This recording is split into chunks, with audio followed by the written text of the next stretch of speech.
any a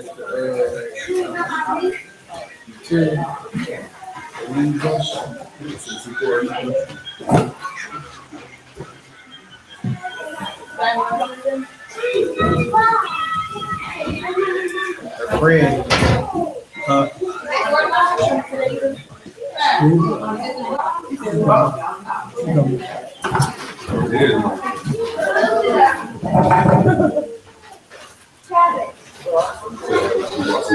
Was early even when he's late. Was early even when he's late. You late for his own funeral. Oh, my bad, dog. I know it's one time, but I gotta do something.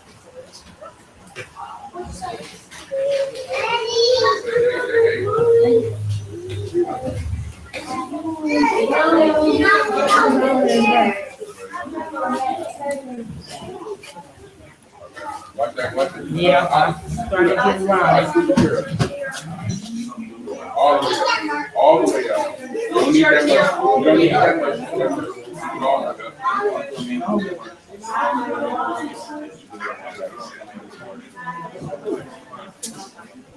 What do you say?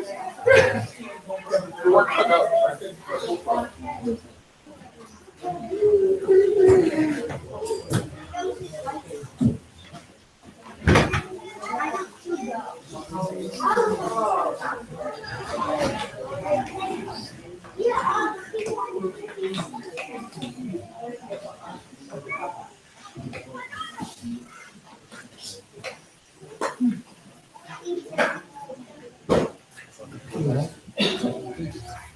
All good. So we got more business coming. Probably on Sunday day next time. Yeah, exactly.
I ain't got nothing. I ate them boys up yesterday.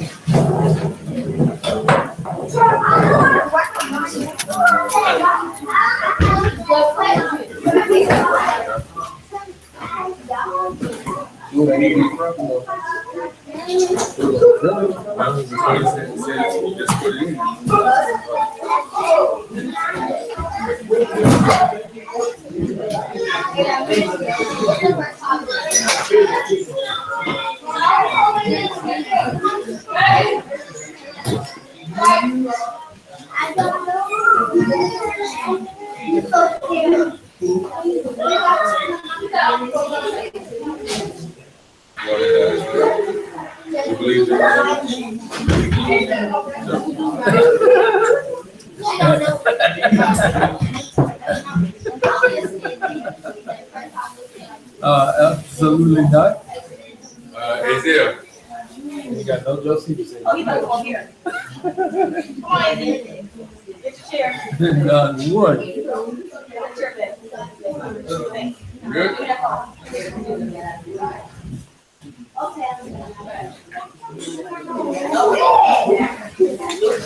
right.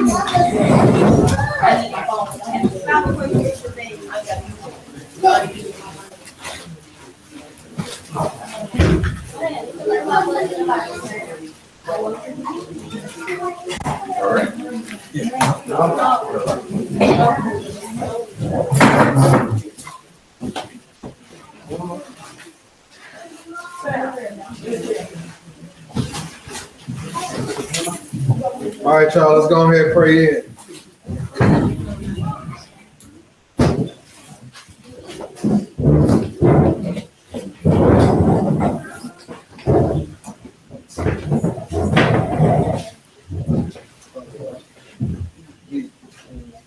What?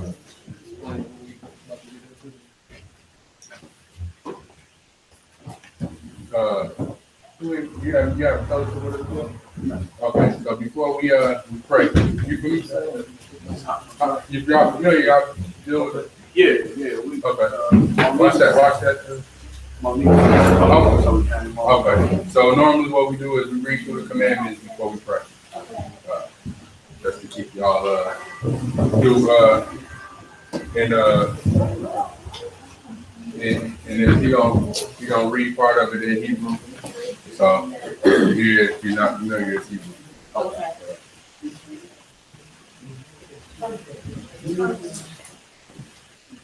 All minds clear? Deuteronomy chapter 6 and verse 4. Hear, O Yisrael, Yahuwah our Elohim, Yahuwah is one.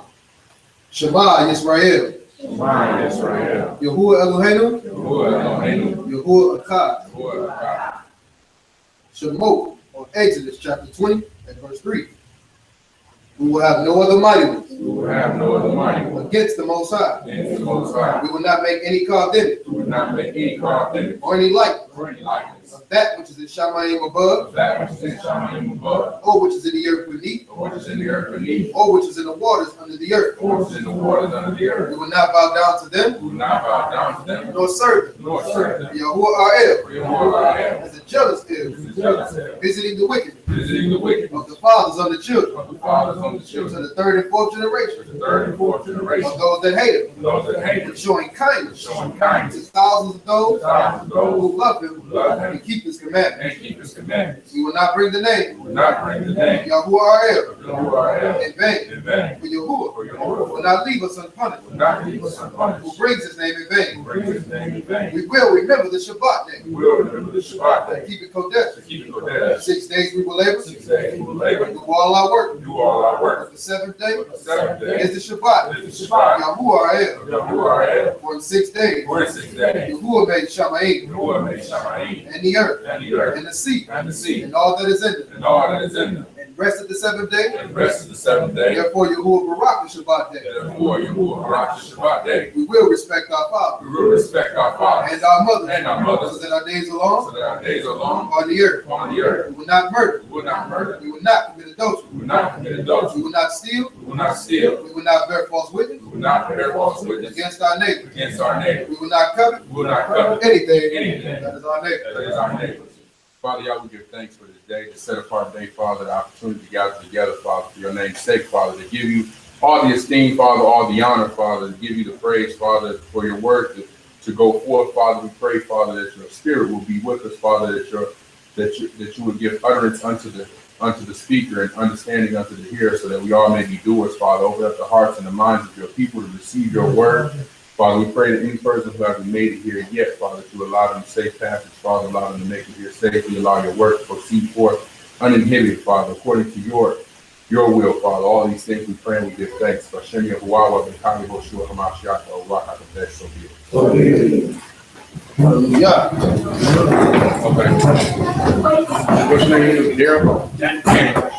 Daniel. My bad. There's a lot of that form. Okay, just like we'll go through it. Yeah, it's I don't know if Monique gets on anything before she invited you out. It's just like, hey, come on out. Sit down. No, you can't get nothing, sit down. Go ahead. Yeah, you have to find out different things. That's part of more interest. Okay. More like you kept reading Deuteronomy, and you start kind of open our eyes. That's what made I was having a conversation with Lee about it. Okay. Okay. So normally, like when we pray, what we do is we pray, we face towards Jerusalem according to the scriptures. Y'all familiar with that? Okay. Okay, cool. So anything that you see and you like, hold on, what's that? Just, anyway, but by it being your first time fellowshipping with us, if y'all wouldn't mind standing and introducing yourself to everybody so we can be welcomed properly. I'm Jackson Parker, and this is my wife, Savannah Parker. Hello. Thank you for having us today. Yeah, and I just in class with Monique, so that's what I'm talking Yeah, we're glad to have y'all, man. Y'all just understand, no question is going to go unanswered. So if you have questions, we ask that you kind of hold it to the end, and we'll go through it. You're amongst family. You feel welcome to come and fellowship with us anytime. You feel like, we enjoy it. Y'all feel like y'all found a home. Y'all more than welcome to be with us regularly. We amongst family. All right. Use your phones. Shalom, shalom. Oh. All right. Got a couple questions to ask.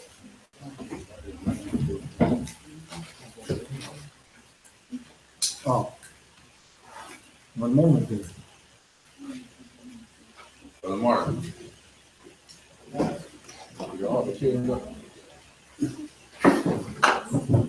you need to look up so Yeah. You have a selection first.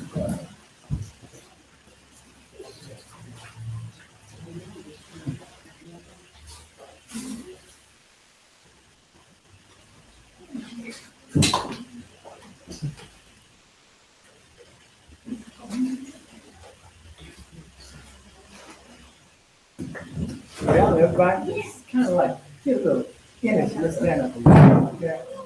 Which one you first? Everybody.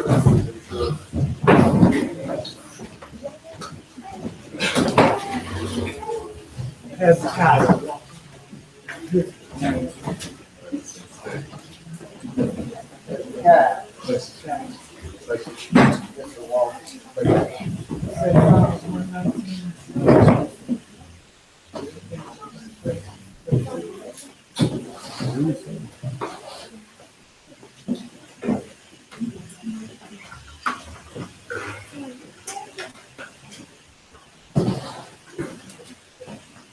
We're gonna have a little praise and worship. Hallelujah.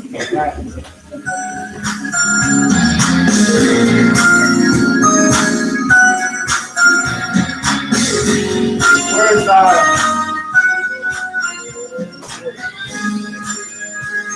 every praise is to our God.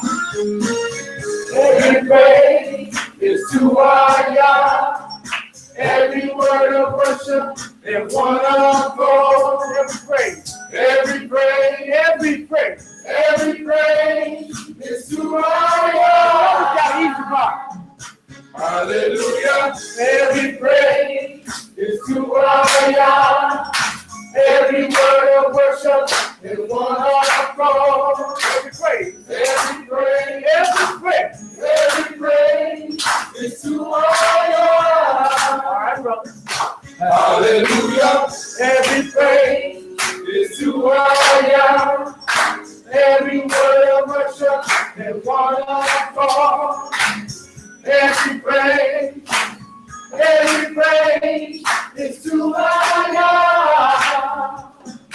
Hallelujah.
and one accord. Every praise, every praise, every praise, every praise is to our Yah. Yah healer. Yah healer. Yah Savior. Yah deliverer. Yes, he is. Yes, he is. Yes, he is. Yes, he is. Yah Savior. Yah healer. Yah deliverer. Yes, he is. Yes, he is. Yes, he is. Yes, he is. Yes, he is. Yes, he is. Yes, he is. Yes, he is. Yes, he is. Yes, he is. Yes, he is. Yes, he is. Yes, he is. Yes, he is. Yes, he is. Yes, he is. Yes, he is. Yes, he is. Hallelujah. Every praise is to our God. Every word of worship and one accord. Every praise, every praise, every praise, every praise is to our God. Hallelujah. Every praise, everybody, is to our God. Every word of worship and one accord. Every praise, every praise, every praise, every praise, every praise, every praise, is to our God. To our God.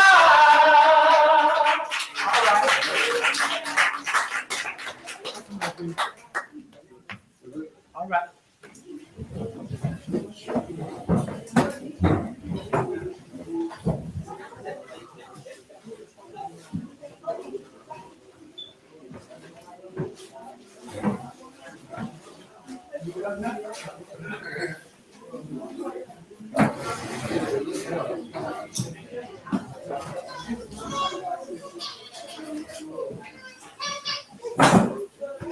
All right.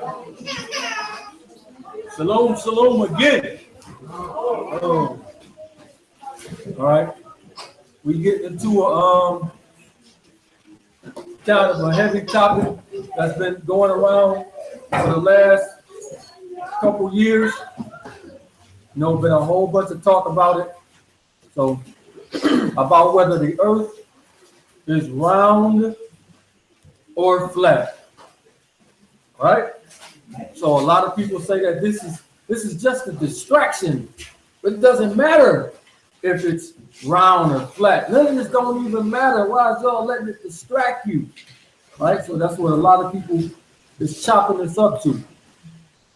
But it's the people that taught you this, you got to look at them who taught you that we're on a spinning ball, that we're on a ball that's spinning and flying through space at 1,000 miles per hour, right?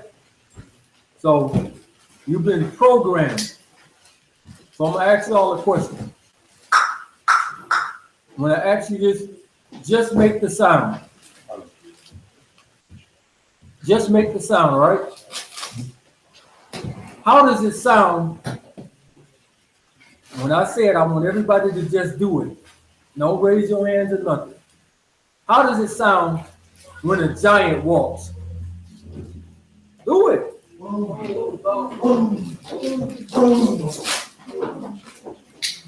How do you know that?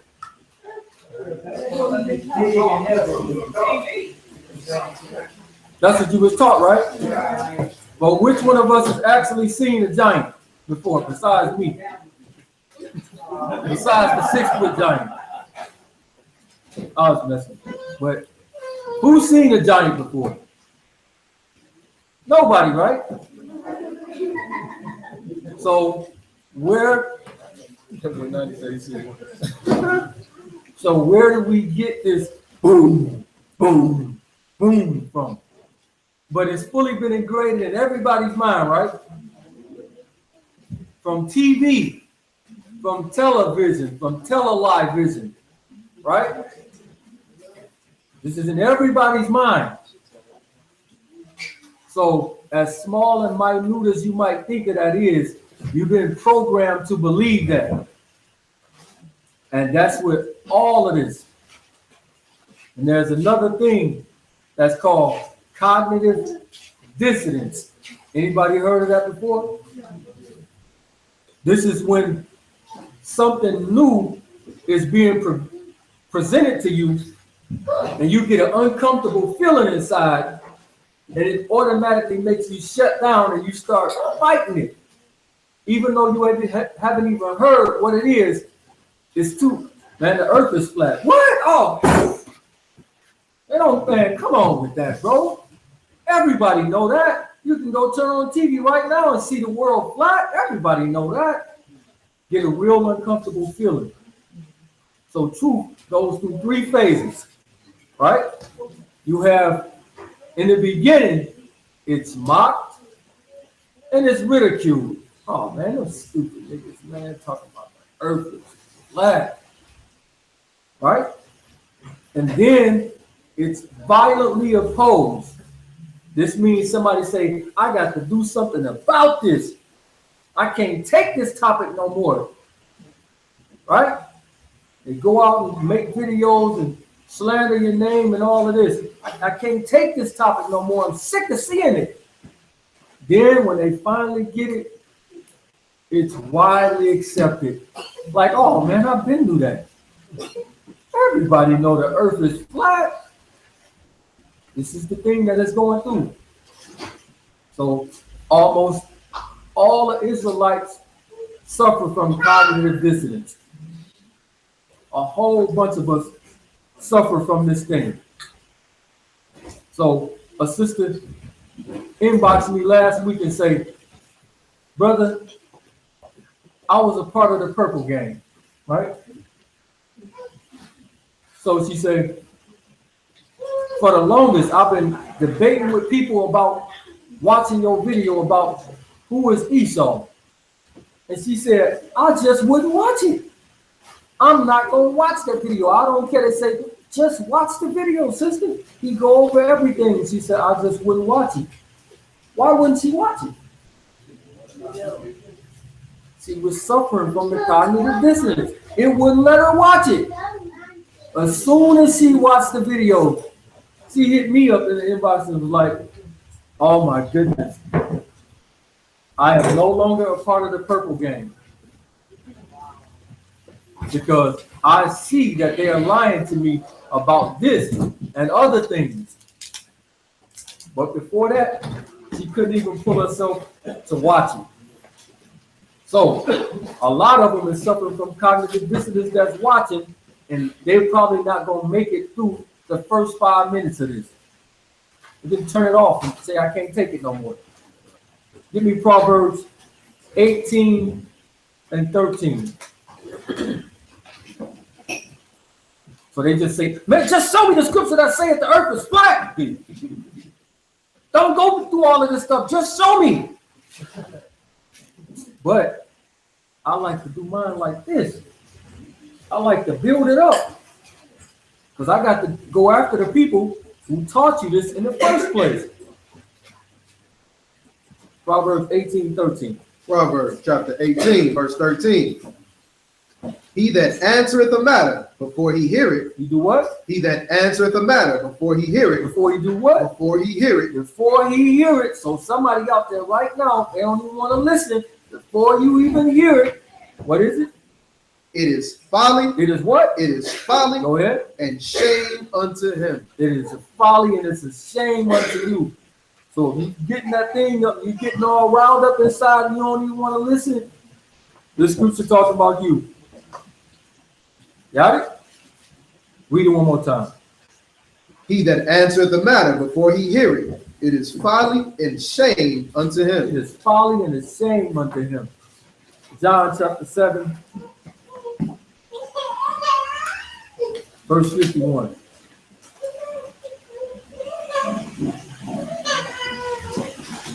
John or Yehukanah, chapter 7 at verse 51. Doth our law judge any man before it hear him? Read that again. Do our law judge any man before it hear him? So don't judge before you even hear it. It say that the law don't judge any man before you hear it. Pipe down and listen. Read. Do our law judge any man before it hear him? And know what he do? They answered and said unto him, Are you also of Galilee? Search and look, for out of Galilee arise no prophet. Stop right there. We get right there. So again, this is telling you, don't judge the matter before you hear it. Sit back and listen. Because again, I already know the feeling. Just show me the scripture that say the earth is flat. So they'll say that we're going by, we being tossed to and fro. Give me Ephesians 4:14.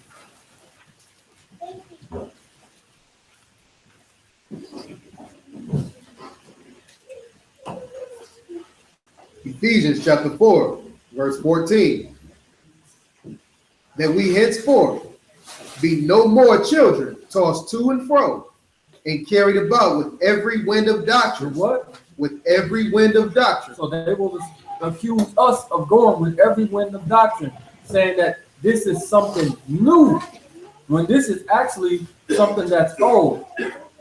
Because before, all this fake Columbus stuff and Nicholas Copernicus, the ancient civilizations thought that the world was what?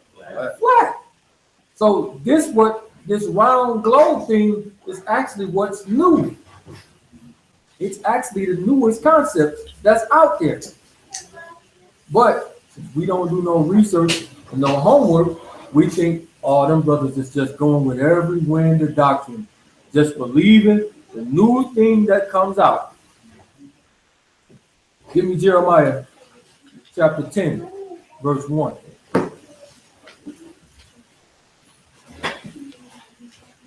Jeremiah chapter 10 and verse 1. Hear you the word which Yahuwah speak unto you, O house of Israel. Thus saith Yahuwah, learn not the ways of the heathen. Do what? Learn not the way of the heathen. He says, learn not the way of the heathens. Who are the heathens? The other nations. We were taken from our homeland to all over the world, so we're under who? Heathen. The heathens, right? Who is the people that's teaching us at school? Right, even though it's some black people that's sitting there, but they got their curriculum from who? The heathens, right? So I'm gonna go into this word education, because they always teach you. You know you need to get a good education. If you're gonna get a good job, you gotta get a good education, right? This is where everybody push. And the more educated you are, the easily it is for you to be deceived. I don't want to step on nobody's toes, but the more education you got, the more easily you are to deceive. So I'm gonna go into this word education from Merriam-Webster dictionary. So I'm gonna go down to it's several ones, but I'm gonna go to this third one because this is what's actually happening. It says to persuade or condition to feel. Like that cognitive dissonance dealing with your feelings. Somebody brings something else opposite to you, you feel, oh, this nigga might be sick, man. To persuade or condition to feel, to believe or act in a desired way. Educate the public to support our position. See what I say? It says to educate the public to support our position. Why is your position should be true? What is to support or to persuade you to support their position? Right? Read that Jeremiah that again. Thus said Yahuwah, learn not the way of the Do heathen. what? Learn not the way of the heathen. Learn not the way of the heathen. And that's exactly what we're doing. Our forefathers was disobedient to the Most High. He told us, I'm going to send you off into captivity. We put ourselves under this foolishness and believe in this stuff. So he told us directly, learn not the way of the heathens. Read. Neither be dismayed at the signs of Shamaim. Be what? Dismayed at the signs of Shamaim. Don't be dismayed at the signs of the Shamayim. Don't be in amazement. Don't bow down. Don't be reverent the sun and the moon and the stars. Again, who taught us about the galaxy and the cosmos and all of this stuff? The heathens taught us this stuff, right? They dismayed at it. He's telling us not to do this. They're the ones who brought this stuff to us. Finish that out. For the heathen are dismayed at them. For the heathens are dismayed at them. Get me Proverbs 22:6. He just told us, learn not the way of the heathens. Right?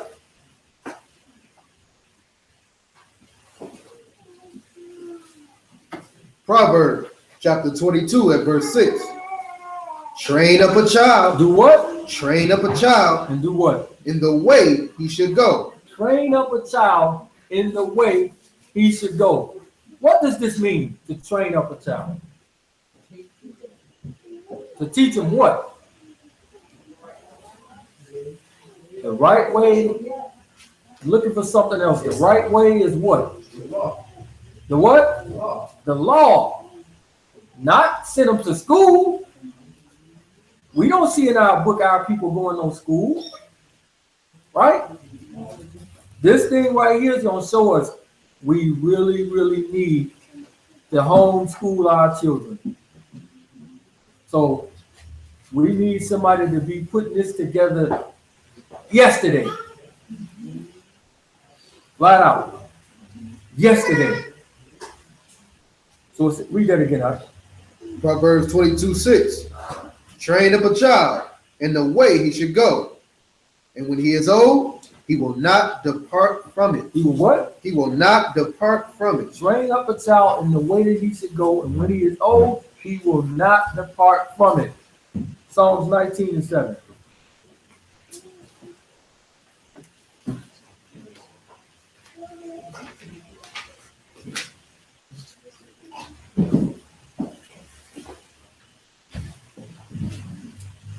Psalms chapter 19, verse 7.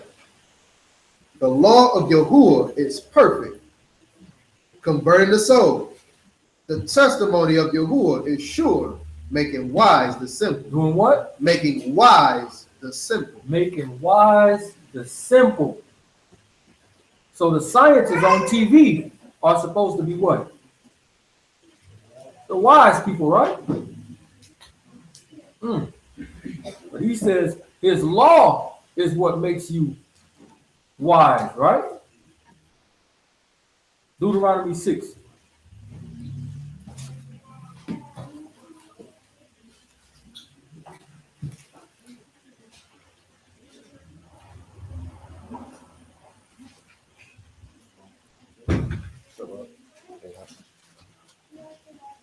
Six and 5. Deuteronomy 6 and 5 says, train up a child. Read.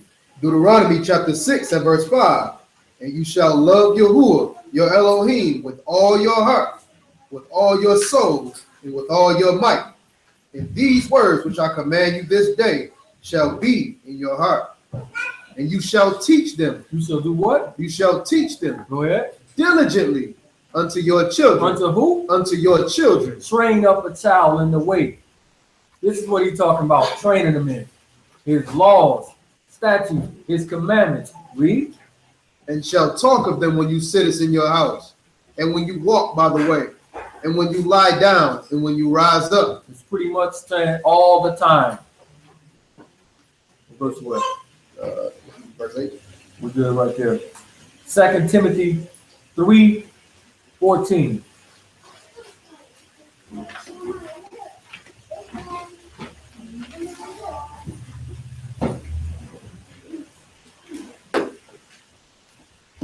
2 Timothy chapter 3 at verse 14.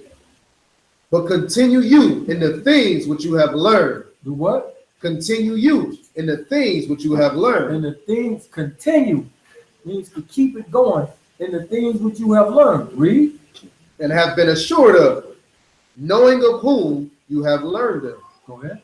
And that from a child. From a what? From a child. Train up a child. From a child what? You have known the Kodesh Scriptures. From a child you have known the Kodesh Scriptures. Now we know most of us ain't coming to this truth until we was grown.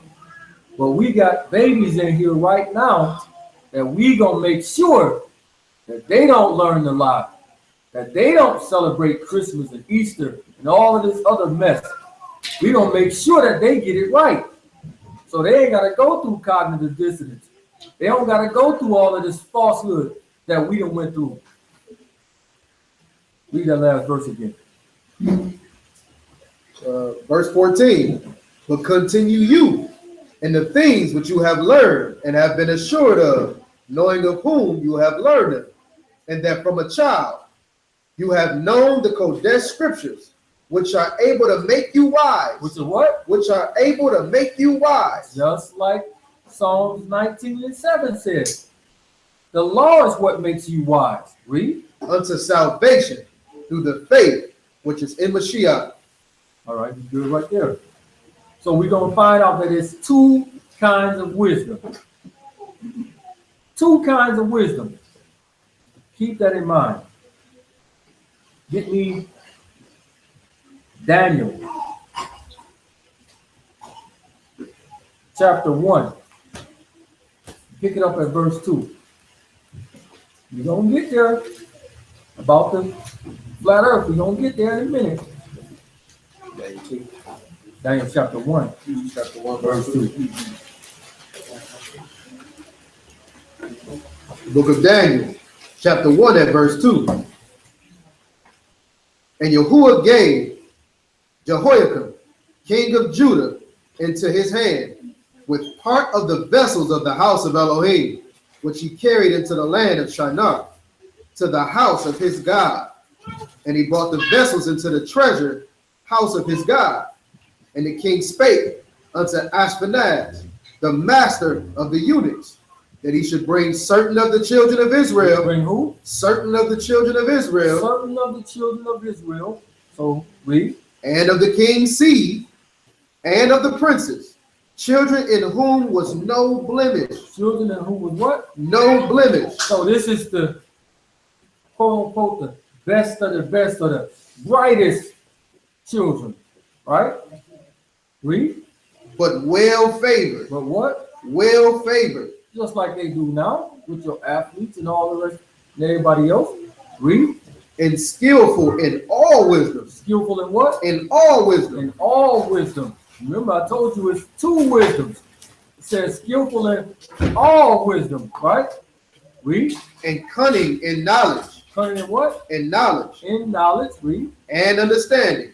Science. Understanding what? Understanding science. Science. But where does this science come from? Read. And such as had ability in them to stand in the king's palace. What else you at? Go ahead. In whom they might teach the learning and the tongue of the Chaldeans. So this science came from where?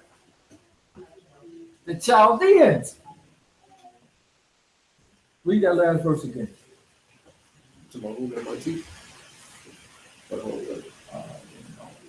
Verse 4. Children in whom was no blemish, but well favored, and skillful in all wisdom, and cunning in knowledge, and understanding science. Understanding what? And understanding science. Go ahead. And such as had ability in them to stand in the king's palace, and whom they might teach the learning and the tongue of the Chaldeans. So this stuff is coming from the Chaldeans, aka the Babylonians. Two kinds. 1 Corinthians 3:18.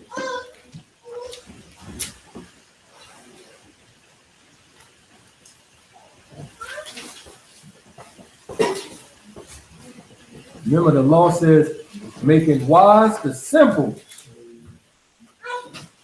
1 Corinthians chapter 3 and verse 18. Let no man deceive himself. If any man among you seem to be wise in this world, In what? in this world, If any man seem to be wise in this world, them scientists don't believe in Yah, do they? That means they what? They are this world. Read. if any man seem to be wise in this world, let him become a fool. Let him do what? Let him become a fool. Let him become a fool. Because they say we fools for believing in this book. Right? Read. That he may be wise. For the wisdom of this world is foolishness with Elohim. He said the wisdom of this world is foolishness with Yah. So Neil deGrasse Tyson, Bill Nye the science guy, and all the rest of them fake scientists, he talking to you. And everybody that support these guys, this is talking about you. Read. For the wisdom of this world is foolishness with Elohim. For it is written, he taketh the wise in their own craftiness. He do what? Taketh the wise in their own craftiness. He take these people in their own craftiness. Read. And again, Yahuwah knoweth the thoughts of the wise. He do what? Knoweth the thoughts of the wise. You know the thoughts of the wise. All right? So you can see he getting at these quote unquote scientists and astrologers and all of these people. It's gonna get even clearer in a minute. Get me James chapter 3, verse 13.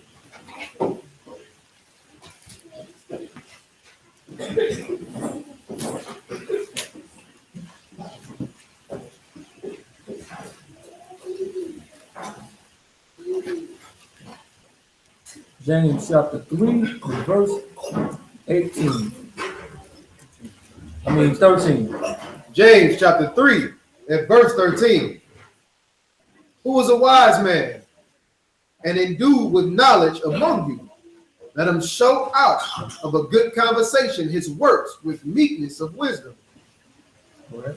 But if you have bitter envy and strife in your heart, esteem not and lie not against the truth. This wisdom descend not from above. You said what? This wisdom descend not from above. So if it don't come from above, from Yah, where does it come from? Men. The world, he said the wisdom of this world is foolishness with Yah. So if it don't come from above, it come from men, which turns it into garbage. Read. This wisdom descend not from above, but it's earthly. But it's what? It's earthly. Go ahead. Sensual. Devilish. What? Devilish. So these people on TV that's pushing this stuff to you, they're pushing something that he calls devilish. Read. For where envying and strife is, there is confusion and every evil work. Confusion.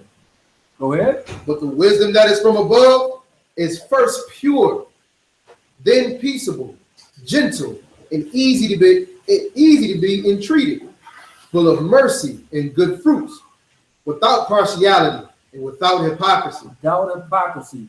Read.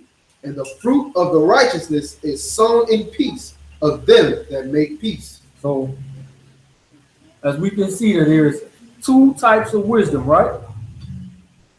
Declaring the end from the beginning. Let's get Genesis chapter 2.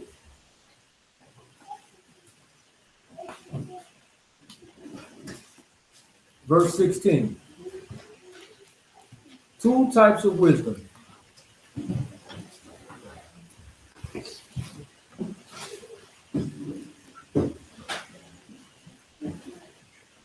Genesis or Bereshit chapter 2 at verse 16. And Yahuwah Elohim commanded the man, saying, of every tree of the garden you may freely eat, But of the tree of the knowledge of good and evil, you shall not eat of it.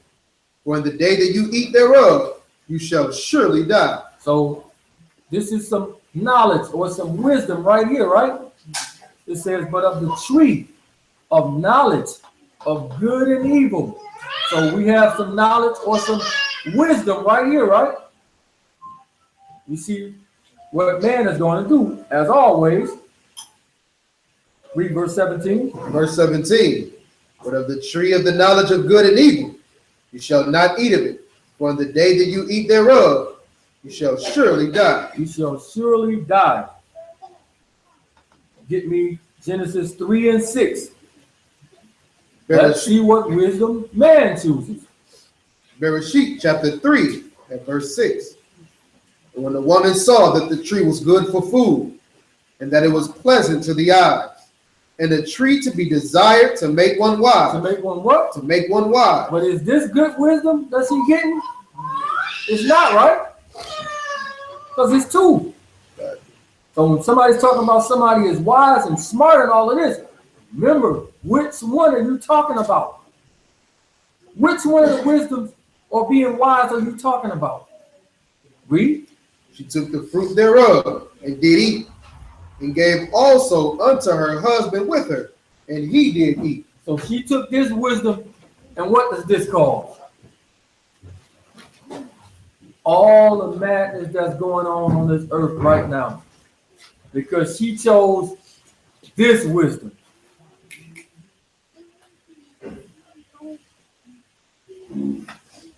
Because she chose this wisdom. Psalms 14.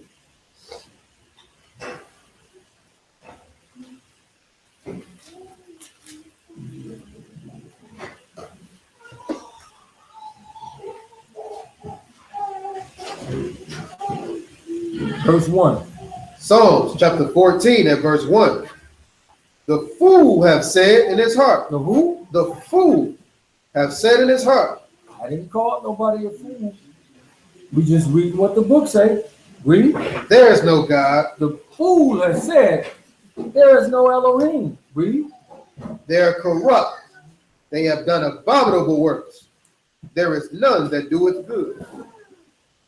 Yahuwah looked down from Shamayim upon the children of men to see if there were any that did understand and seek Elohim. Jump to verse 4. Verse 4. Have all the workers of iniquity no knowledge? Have the what? Have all the workers of iniquity no knowledge? He said these people that's doing evil, don't they have no knowledge? They got some, but it's the wisdom of this world. Read. Who eat up my people as they eat bread and call not upon Yahuwah. Do what? Who eat up my people as they eat bread and call not upon Yahuwah. So eat up my people like bread and call not upon Yahuwah. Because they say the fool have said in his heart, there is no God. Play this video, Art. When we talk about the vastness of space, that's the going theory. This is a scientist. What was going on before that? One possibility, and the possibility that looks most plausible that I talk about, is our universe spontaneously came into being from nothing by quantum fluctuations. A space and time that did not exist, so our space and our time didn't exist, and there was no matter in the universe, and something popped into existence. But does that prove that that's what happened? No, but it makes it plausible. And it makes it plausible without supernatural shenanigans. And any time you can get rid of God, it's a good thing. But isn't something out of nothing supernatural shenanigans? No. He says, anytime you can get rid of God, it's a good thing. Rewind that a little bit. Matter of fact, just take it back to the beginning.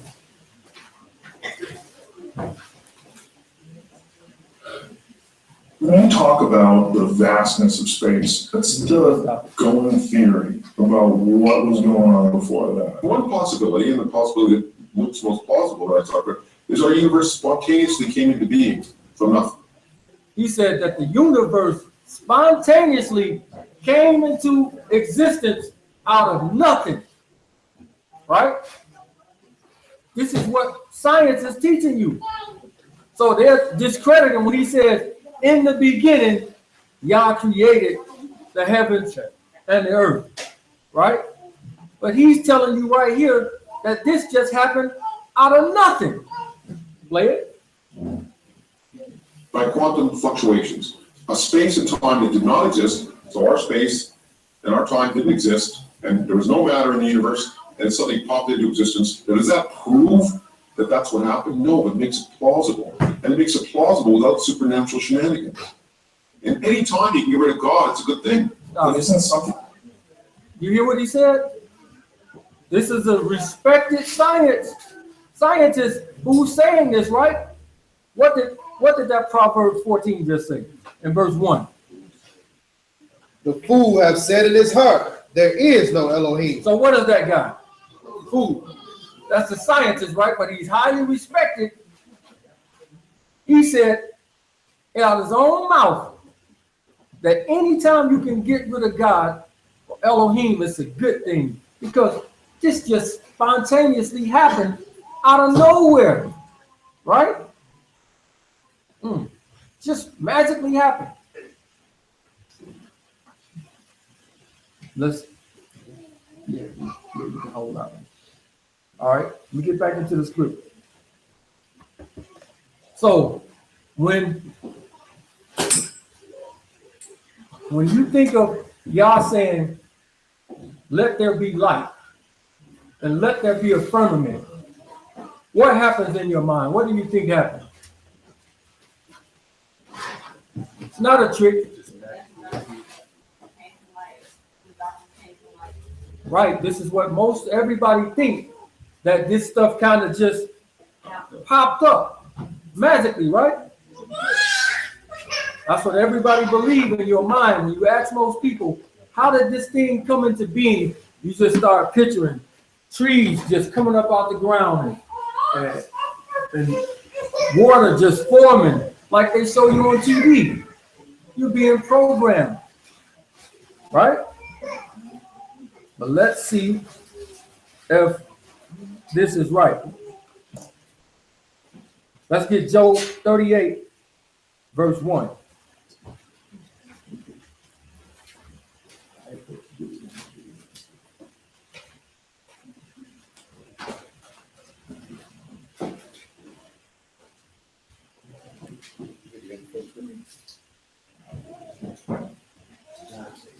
Job chapter 38 at verse 1. Then Yahuwah answered Job out of the whirlwind and said, who is this that darkened counsel by words without knowledge? Gird up now your loins like a man, for I will demand of you and answer you me. Where were you when I laid the foundations of the earth? That sounds like he's doing something, right? He says, where were you when I laid the foundations of the earth? Don't sound like it just magically popped up. Read on. Declare it, you got to understand it. Who have laid the measures thereof, if you know? Or who have stretched the line upon it? Whereupon are the foundations thereof fastened? Or who laid the cornerstone thereof? When the morning stars sang together, and all the sons of Elohim shouted for joy. What verse what? This is verse 8. Verse what? Verse 8. Go back to verse 5 and 6. Verse 5. Who have laid the measures thereof, if you know? Or who have stretched the line upon it? Who did what? Who have stretched the line upon it? Sound like he's using a measuring tape or something, right? Read. Whereupon are the foundations thereof fastened? They what? Fastened. Fastened. That sounds like something that's clapped or something, right?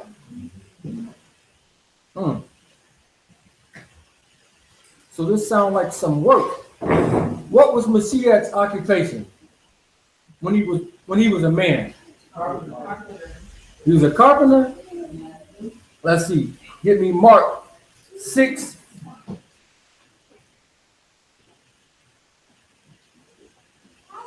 Verse 2. Marcos chapter 6 at verse 2. And when the Sabbath day was come, he began to teach in the synagogue, and many hearing him were astonished, saying, whence have this man these things? And what wisdom is this which is given unto him, that even such mighty works are wrought by his hands? Is not this the carpenter? Is this what? Is not this the carpenter? What do carpenters do? They build, right? So when he was a man, hey, he was a builder. One more video. Maybe turn it back there.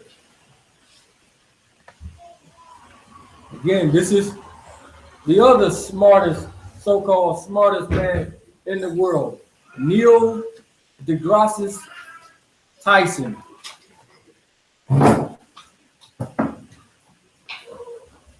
So now, what I find interesting is the level of passion that it requires to actually do. You gotta like aim for it.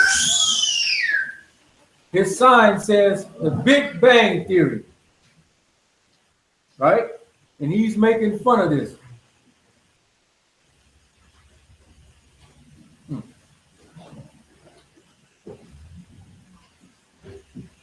And B's phone is going to fail me. One moment. Okay? It means a lot of people are pissed off at the Big Bang. They're pissed off at the Big Bang.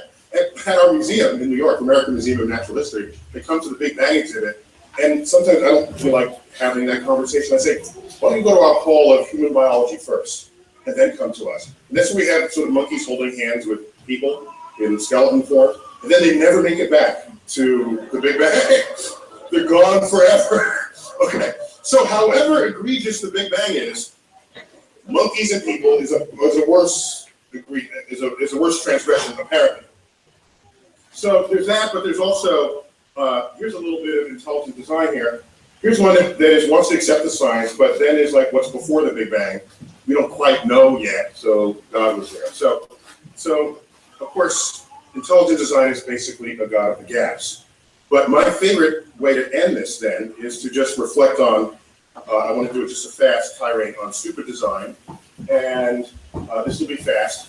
So he's saying, y'all, this design is stupid. Most planet orbits are unstable, star formation is completely inefficient. Most places in the universe will kill life instantly. Instantly. The people that say, oh, the forces of nature are just right for life. Excuse me. Just look at the volume of the universe where you can't live. You will die instantly. That's not what I call the Garden of Eden. All right. Galaxy orbits, that we orbit once every couple hundred million years, you're bound to come close to a supernova that will wipe out your ozone layer and kill everybody on the surface who doesn't otherwise have dark skin because you're high energy ready to do skin cancer. We're on a collision course with the Andromeda Galaxy. Gone is this beautiful spiral that we have. And of course, we're on a one-way expanding universe as we wind down to oblivion as the temperature of the universe asymptotically approaches absolute zero. That's the universe. Then Earth, volcanoes, a tsunami just killed up, I think that number's higher, up 200,000 people, flood, tornado. None of this is any sign that there's a benevolent anything out there. And this 90% should be 99%, as earlier noted. That's of all life that has ever lived is now extinct. Inner solar system is a shooting gallery. Comets, asteroids, duck. And look how long it took to make multicellular life. Not from the beginning of the Earth. Life happened quickly, but not multicellular life. You needed your cyanobacteria to sort of crank on the oxygen, get the oxygen budget going. Then you could have that's sort of rocket fuel for multicellular creatures. But that took 3.5 billion years. That's hardly an efficient plan with us in mind. And in human beings, this is like the most tragic of them. I don't even include here the expression of free will where people want to kill each other. I'm talking about nature killing us without the help of human beings. Aggressive childhood leukemia, hemophilia, all of this. And we so much praise about the human eye, but anyone who's seen the full breadth of the electromagnetic spectrum will recognize how blind we are. Okay? And part of that blindness means we can't see, we can't detect magnetic fields, ionizing radiation, radon. We are like sitting ducks for ionizing radiation. We have to eat constantly because we're warm-blooded. Crocodile eat a chicken a month, it's fine. Okay? So we're always looking for food. These gases at the bottom, you can't smell them, taste them, you breathe them in, you're dead. Okay? So I'm almost done. I'm sorry, I'm taking up your time here. So, and with the birth defects,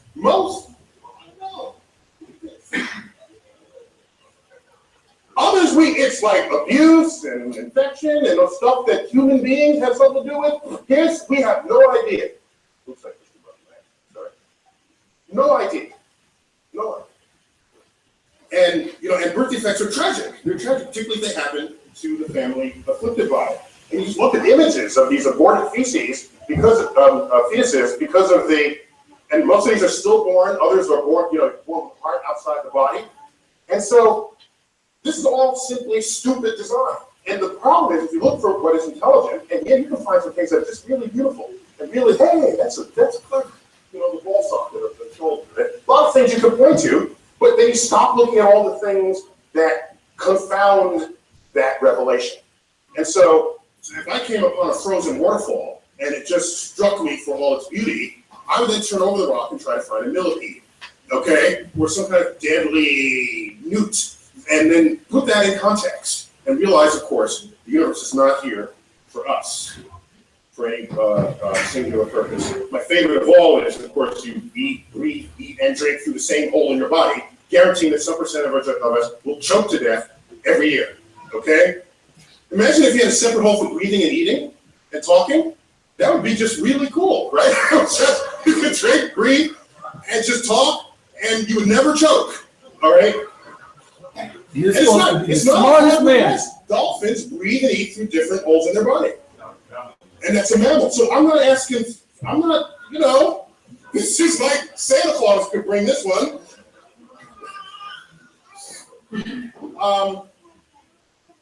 And this one, of course, my favorite of all, what's this going on between our legs, right?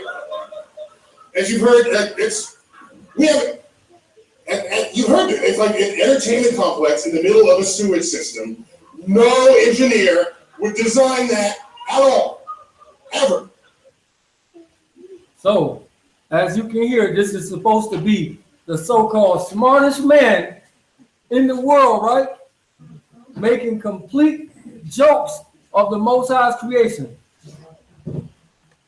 saying that it is no intelligent design, that this stuff, again, just spontaneously happened out of nowhere, right? But these are scientists who are pushing this stuff. Get me Isaiah 44:24.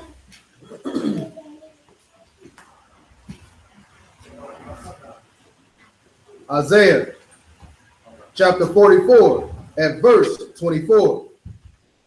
Thus saith Yahuwah, your Redeemer, and he that formed you from the womb. I am Yahuwah that make all things. That do what? That make all things. That do what? That make all things. Said he make all things. Not it just magically pop up, but I make all things. So again, for the people that don't believe in the scriptures, not talking to you, but I'm talking to quote unquote Israelites who say that they believe in the scripture. If you believe in Yah, then how in the world can you believe in that madness? How can you support that stuff? Read that again. Thus saith Yahuwah, your Redeemer, and he that formed you from the womb. I am Yahuwah that make all things, that stretch forth the heavens. That do what? That stretch forth the Shamayim. That stretch forth the Shamayim. Read. That spread abroad the earth by myself. Did what? That spread abroad the earth by myself. Spread abroad the earth by myself. Now, these people make you go against your own common sense, right? You deny your own common sense of what your own eyes see. So when we go outside and you look down that street both ways, do you see any roundness? It's going to be flat all the way. and you can drive as far as your eye can see and stop at that point and look back that way and look back that way, and it's going to be what? Flat. You can get in a plane and fly and look down out the window. If it ain't one of them convex mirrors that curve, or a fisheye mirror, and what are you going to see out that window? Flat, right? Everything with your own eyes you can see, right?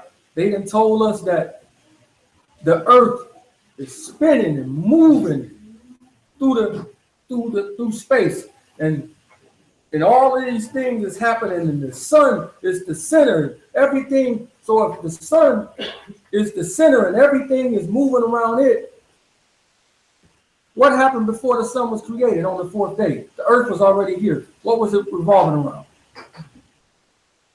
It wasn't no sun on the first 3 days. So what was it revolving around then? Nothing. It don't make sense. We're going to continue to see it. Get me 1 Chronicles 16 and 30.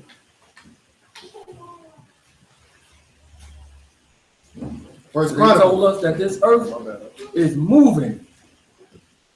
Read. 1 Chronicles chapter 16 at verse 30. Fear before him all the earth. The world also shall be stable. It shall be what? Stable. Stable. What does stable mean? Still. Still, he said, the world shall be stable. Read. That it be not moved. That it what? That it be not moved. Scientists told us that it's moving, flying through space. But we can't feel it for some reason. Huh? All this water on it is moving, and the water don't spill out, and it's moving. Don't make no sense. Read that again. Fear before him all the earth. The world also shall be stable, that it be not moved. That it what? That it be not moved. That it be not moved. That everything be established by 2 or 3 witnesses. Psalms 96 and 10.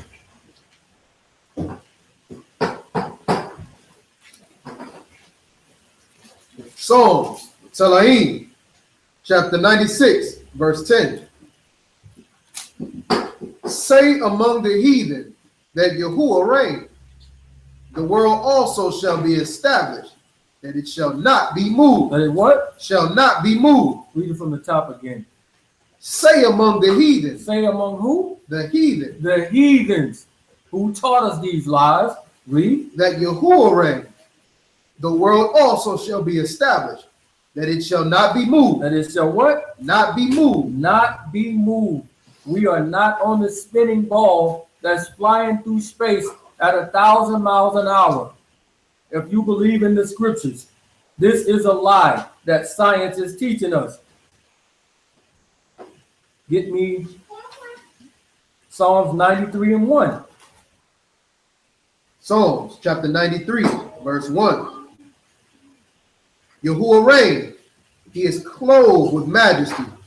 Yahuwah is clothed with strength, wherewith he hath girded himself. The world also is established, that it cannot be moved. Again, it's established that it cannot be moved.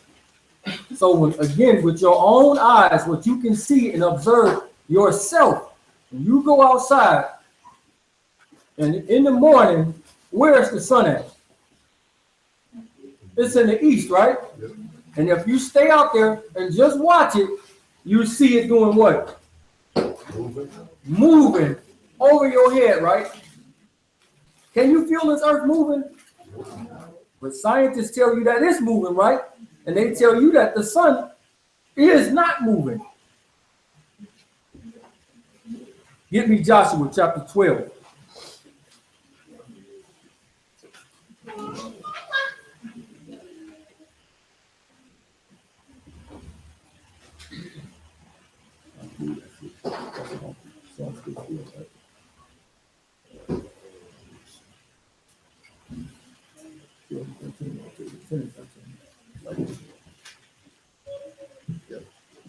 My bad. Joshua chapter 10.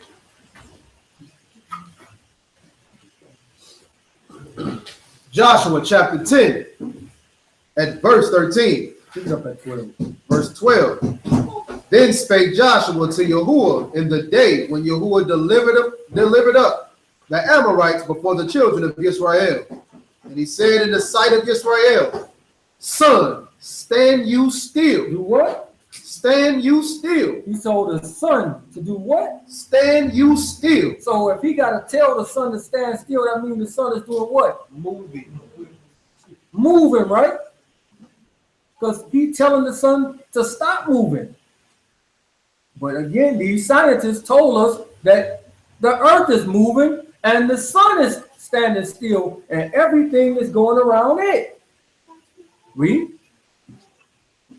And the sun stood still, and the moon stayed, until the people had avenged themselves upon their enemies. So the sun and the moon are moving.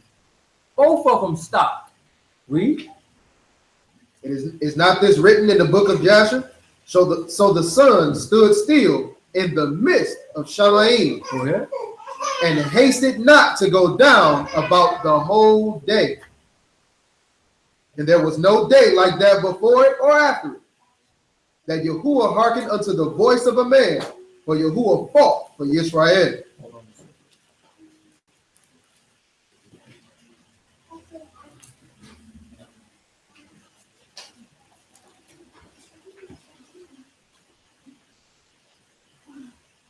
Read verse 12 again. Verse 12. Because it's another thing that they told us.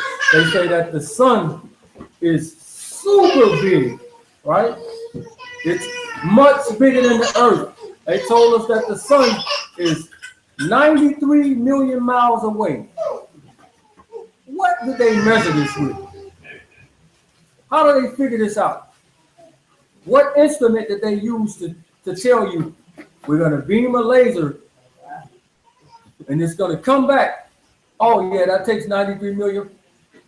How do they do this? Because that's what they told us. But when we look at the sun and the moon, you can clearly see they the same size.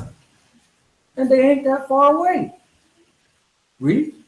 Then spake Joshua to Yahuwah in the day when Yahuwah delivered up the Amorites before the children of Israel. And he said in the sight of Israel, son, stand you still upon Gibeon. Upon what? Upon Gibeon. Gibeon is a place. If the sun is as big as that they teach you that it is, how can it be in a particular place? Now we know that the sun itself, the light will be small, but the area that it affects will be large, right? So he told him, son, stand there upon Gibeon, a single place. So the sun is actually over a singular place. But we know that its rays is going way further than that. So this is showing you that it ain't as big as they're telling us. And then if you actually do your observation and look at it, you can actually see clouds behind the sun and the moon. Again, these people are all out liars. They don't believe in Yah, and they have educated us to believe this folly. Finish that verse out. Son, stand you still upon Gibeon, and you move in the valley of Ayalan. So the moon is in a singular place as well. Not when something is so big, you can't put it over a particular place, right? If the sun is this big and we got this, it's over everything, not just a particular place. Don't make sense. So now let's go to the creation and see if we can show a picture of how Yah created this thing. And we'll see from his scriptures, is this a ball? Because we already see all this other stuff as a lie, right? Crystal clear or just clear? Crystal. Okay. Genesis chapter 1. Let's go to the creation and see if we can see how this paint a picture with it, with our mind. And at the end of this, we're going to go through this magical force that they call gravity. That's a lie too. Genesis chapter 1, pick it up at verse 1. Bereshit, or Genesis chapter 1 at verse 1. In the beginning, Elohim created the Shamayim and the Eretz. He did what? In the beginning, Elohim created the Shamayim and the Eretz, or the earth. He created it. It's work. He created it. It's work. Read. And the earth was out form and void, and darkness was upon the face of the deep. And the Ruach of Elohim moved upon the face of the waters. And Elohim said, let there be light, and there was light. And Elohim saw the light, that it was good. And Elohim divided the light from the darkness. So right here, it's work being done, right? They said this didn't happen. It just popped up. Jump down to verse 6. Verse 6. And Elohim said, let there be a firmament in the midst of the waters, and let it divide the waters from the waters. So in the beginning, it was just water everywhere. Water and darkness, right? The earth is without form and void. It's just a pile of goop, right? Or whatever, it's dirt.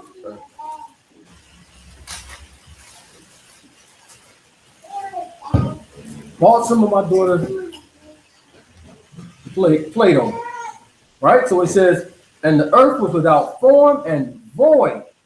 So it's just a blob. It don't have no form yet. Read. And Elohim said, let there be a firmament in the midst of the waters. So now he made a firmament. And this firmament is going to push half the water up and half of it is going to stay down. Read.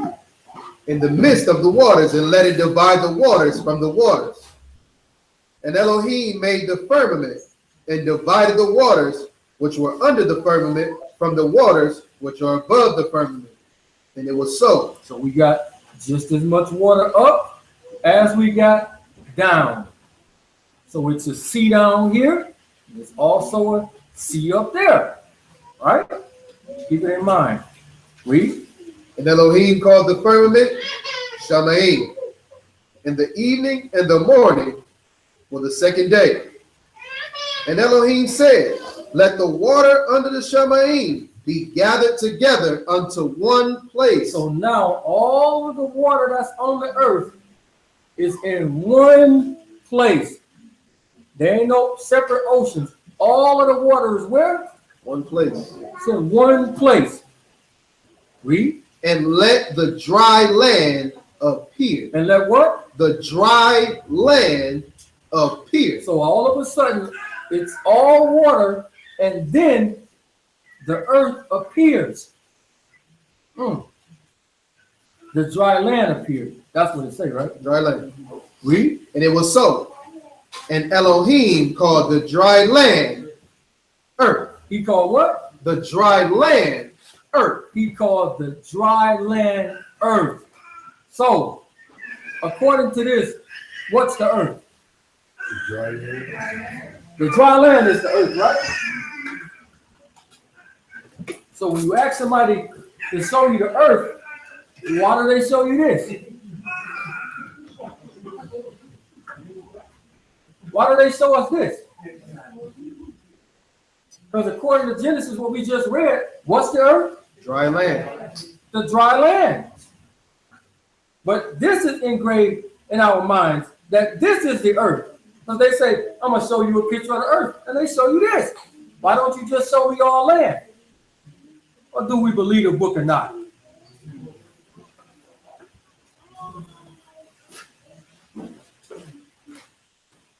So, read verse 9 again. Verse 9. And Elohim said, let the waters under the Shamayim be gathered together unto one place, and let the dry land appear. And it was so. So and let the dry land appear, and it was so. Remember in verse 4, it told us that the earth was without form and void, right? So it says that it appeared. Give me 2 Peter chapter 3 and verse 5. Let's see if we can walk it down and see how this took place.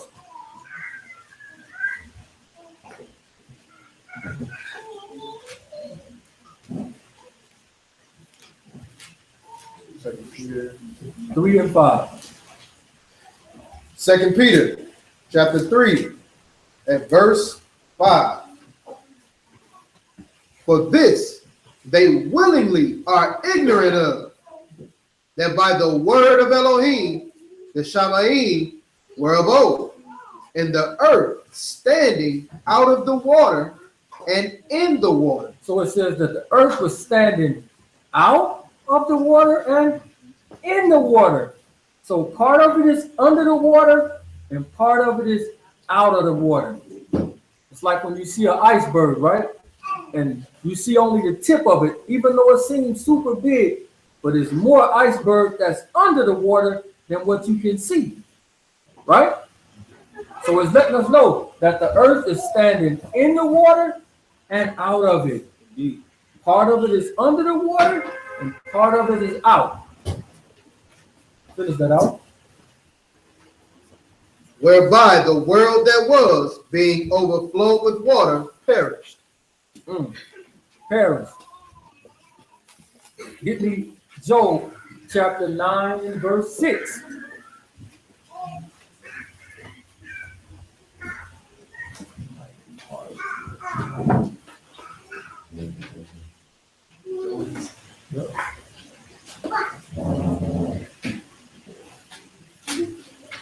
The book of Job, chapter 9, at verse 6.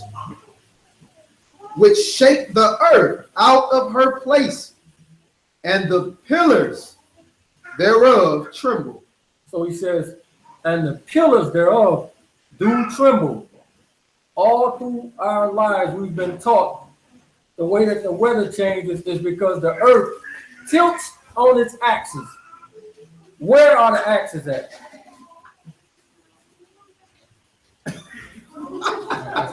Right.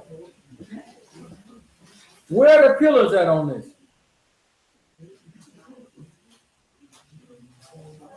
Where? Can anybody point to me the pillars? Where they at? That's holding this up?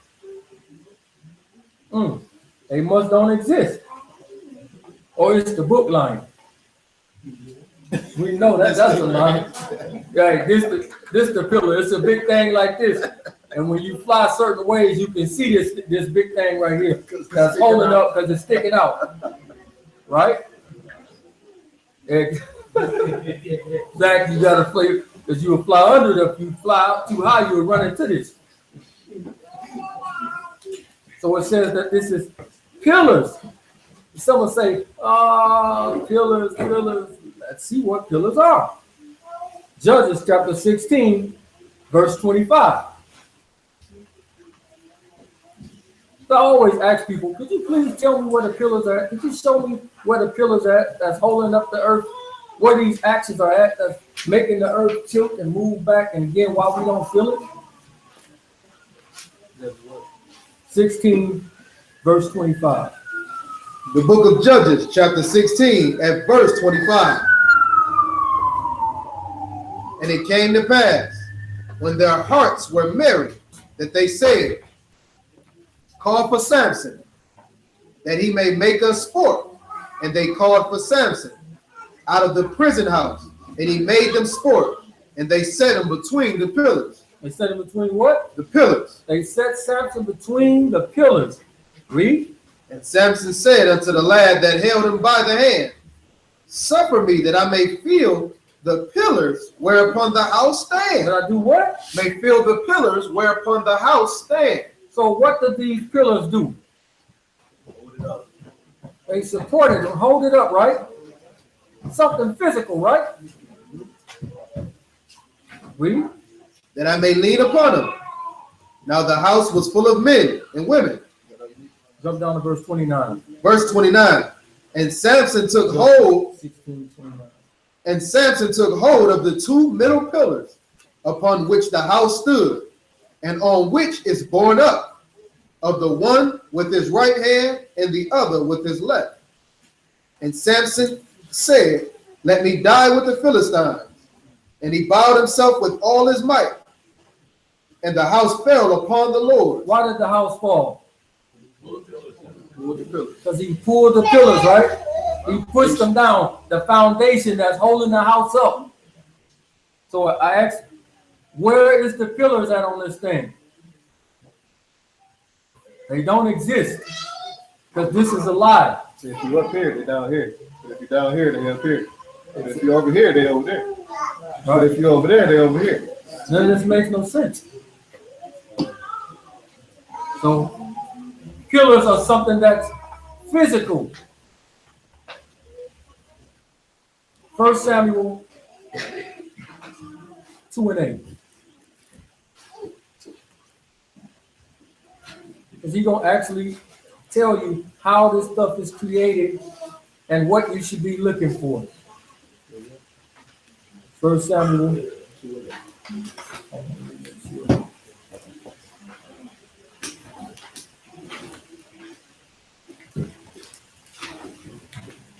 One moment.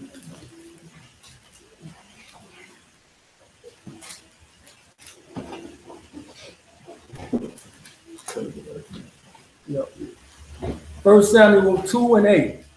1 Samuel chapter 2 and verse 8.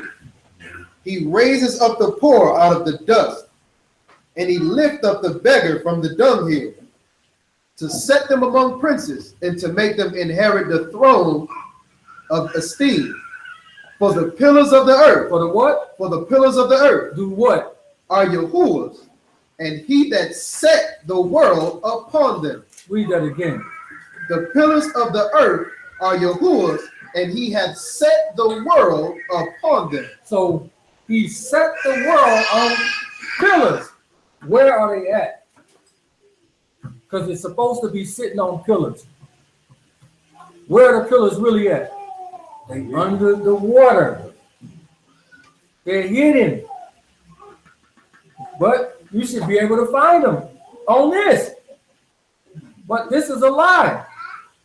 Indoctrinated from you as a child. The minute you get in your, what is it? Head Start, kindergarten, preschool, all of this. The first thing they do is you. Here, little Billy. Here's where you are. See, you're right here in Detroit. Well, if I'm in Detroit, why ain't I standing out like this? So guess what? When I was a little boy in the kindergarten or whatever it is, I asked the teacher, I said, so if the people that are down here, why ain't they upside down? Right? These people should be up. If you down here, you should be what? Upside down. You should be upside down. Guess what she told me? She said this magical force called gravity. Okay, gravity is supposed to do what? To keep you down. How does this account for me being upside down? How? See, this stuff's supposed to be simple, right? So again, if I would have did, because they teach you, if you go through America and come out the other side, you're going to come out of China, right? No, that's a lie. That's a lie. We're going to continue to prove it. So read that verse again. He said he set the world on what? On pillars. 1 Samuel chapter 2 and verse 8. He raised up the poor out of the dust, and lift up the beggar from the dunghill, to set them among princes, and to make them inherit the throne of esteem. For the pillars of the earth are Yahuwah's, and he hath set the world upon them. He set the world on pillars. 2 Samuel 22:16.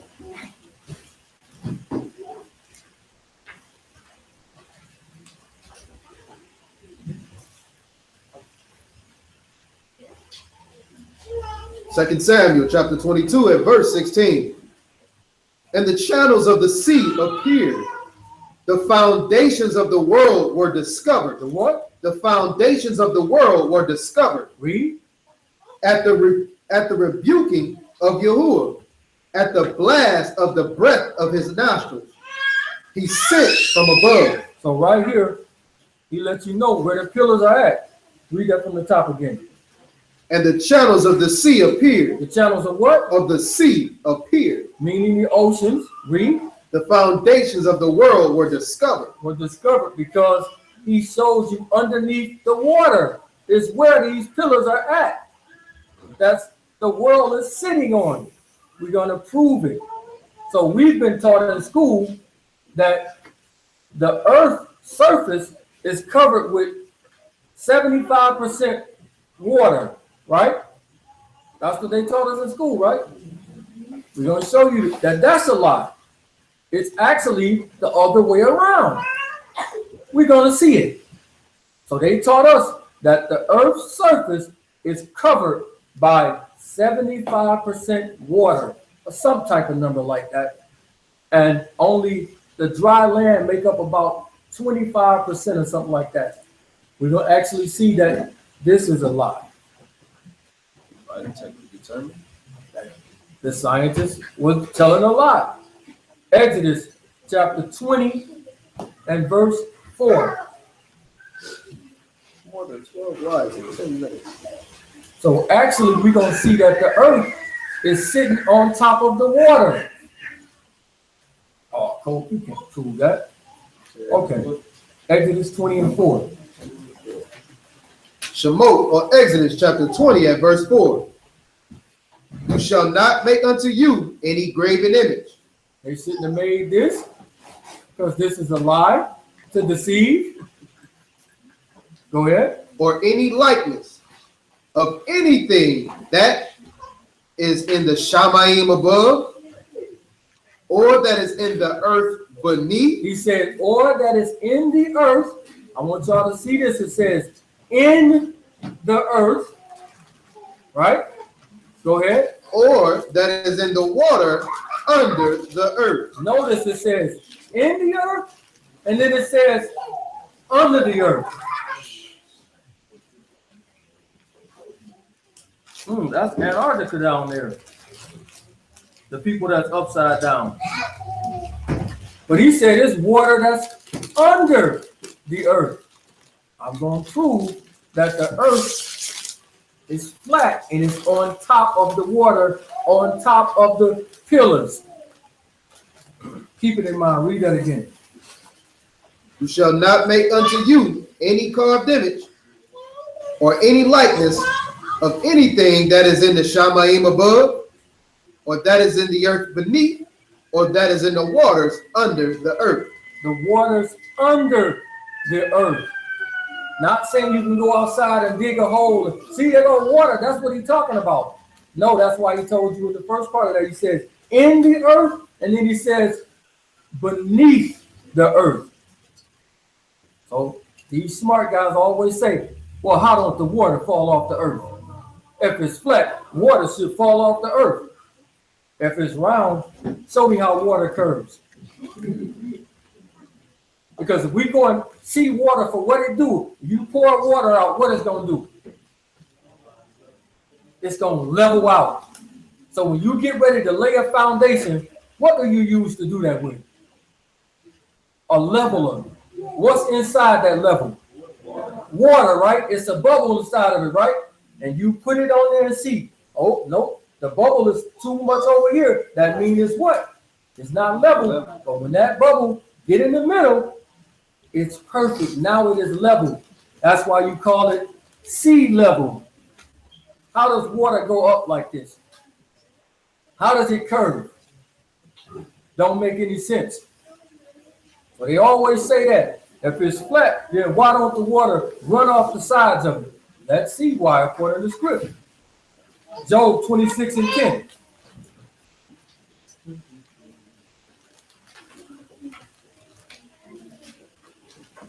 Job chapter 26 at verse 10. He hath compassed the waters. He did what? Compassed the waters. He have compassed the waters. What does compass mean?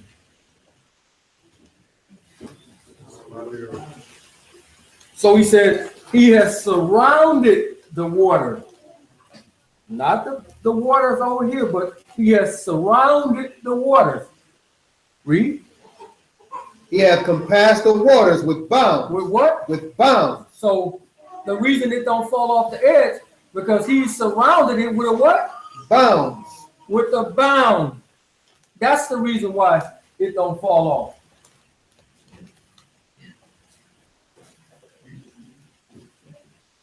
Yeah, read it from there. Hallelujah. Says he drew a limit on the surface of the waters at the boundary of light and darkness. So the reason why it don't fall off the earth is because it's bound. I believe that it's the ice wall that's holding the water from moving out.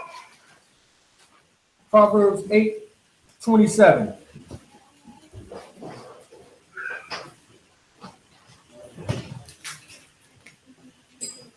Proverbs chapter 8 and verse 27. When he prepared the Shamaim, I was there. When he set a compass upon the face of the depth. He did what? Set a compass upon the face of the depth. Set a compass, that means a circle. A circle and a ball is not the same thing. Right? Y'all can see that? A circle and a ball is not the same thing. Yeah, go ahead and read it. This Jeremiah chapter 5 and verse 22. Fear you not me, saith Yahuwah? Will you not tremble at my presence, which have placed the sand for the bound of the sea by a perpetual decree that it cannot pass it? That it what? That it cannot pass it? And though the waves thereof toss themselves, yet they cannot prevail. Though they roar, they cannot pass over. So this is why the water don't run over the edge and fall off. Because he got a bound set for it, according to the book, if you believe the book. If you don't, not talking to you.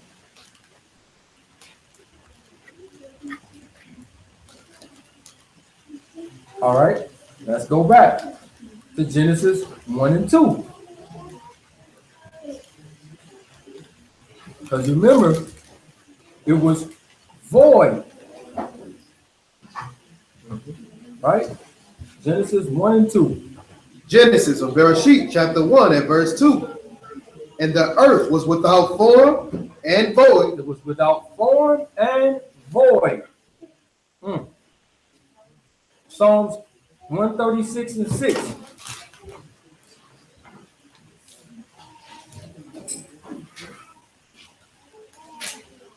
Salahim 136 and 6. 136, verse 6. To him that stretch out the earth above the waters. He did what? To him that stretch out the earth above the waters. He did what to it? Stretch out the earth above the waters. Above the waters. Remember, he said the water that's under the earth. Right here, he says that stretched out the earth upon the water. So we can see again that the earth ain't a big thing and it's a giant holes for the oceans. Actually, it's the ocean and the earth is on top of it. Can y'all see that? So he says, to him that stretched out. Let's see what this stretched out means. It's from the Hebrew word H7554. It says to beat, stamp, to beat out, spread out, to stretch. So remember, in the beginning, the earth was without form and void, but right here it says this word to stretch. It means to beat or to stamp out. So if I were to beat this and spread it out, what happens to it? get flat. It starts to do what? Start to get flat. It starts to get flat and it starts to spread out. But this don't make it round, do it? If you spread something out, it don't make it round. Let's see that same word, this rakah. Let's see it used somewhere else. Exodus 39:3. Shemot, chapter 39, at verse 3. And they did beat the gold in thin plates. They did what? They did beat the gold into thin plates. So when they beat the gold, what happened to it? It went into a plate. It went into a what? Plate. Into a plate. So when they tell you that it's an earthquake happening, they say what? What be moving together? The tectonic what? Tectonic plates. I ain't seen a round plate yet. I mean a globe plate yet. I've seen a circle one, but not one that's a ball, because this is all lies. Read that again. And they did beat the gold into plates, to thin plates. So we go into that word, it's the same word that says stretched out. So right here in this Psalms 136, he says he spread out the earth upon the waters. That means on top of. Let's go back. Isaiah 42:5.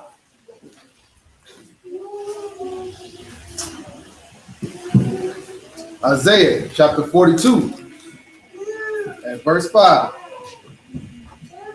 Thus saith Elohim, he that create the Shamaim and stretch them out. And did what? And stretch them out. And stretch them out, meaning the same thing.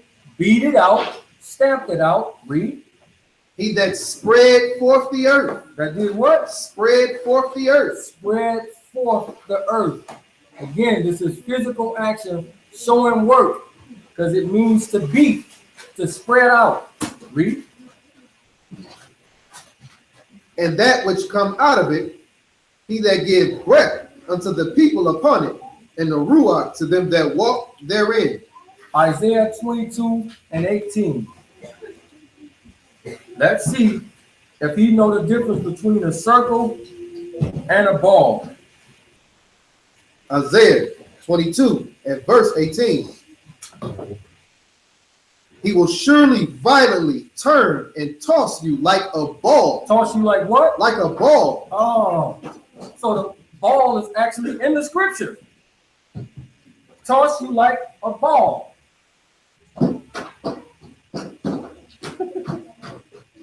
Toss you like a ball. Let's see what the word is. It's 8:1754.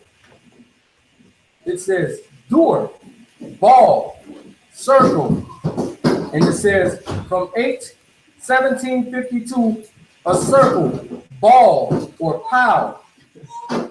Pile. Right? Read it from there. Oh man.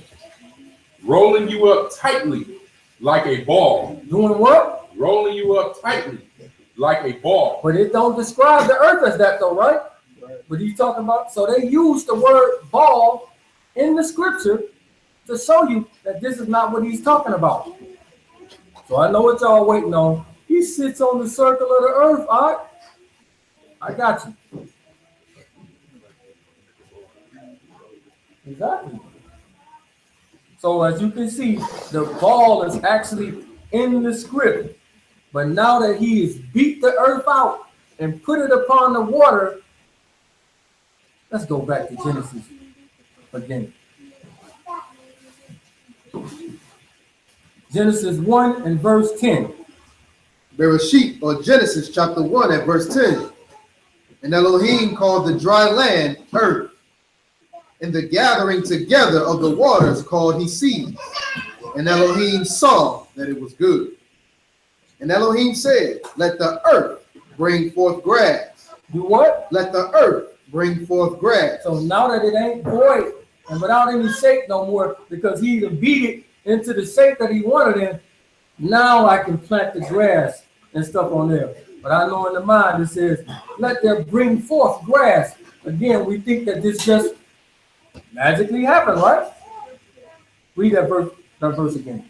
And Elohim said, let the earth bring forth grass, the herb yielding seed, and the fruit tree yielding fruit after his kind, whose seed is in itself. So again, in the mind, this just magically took place.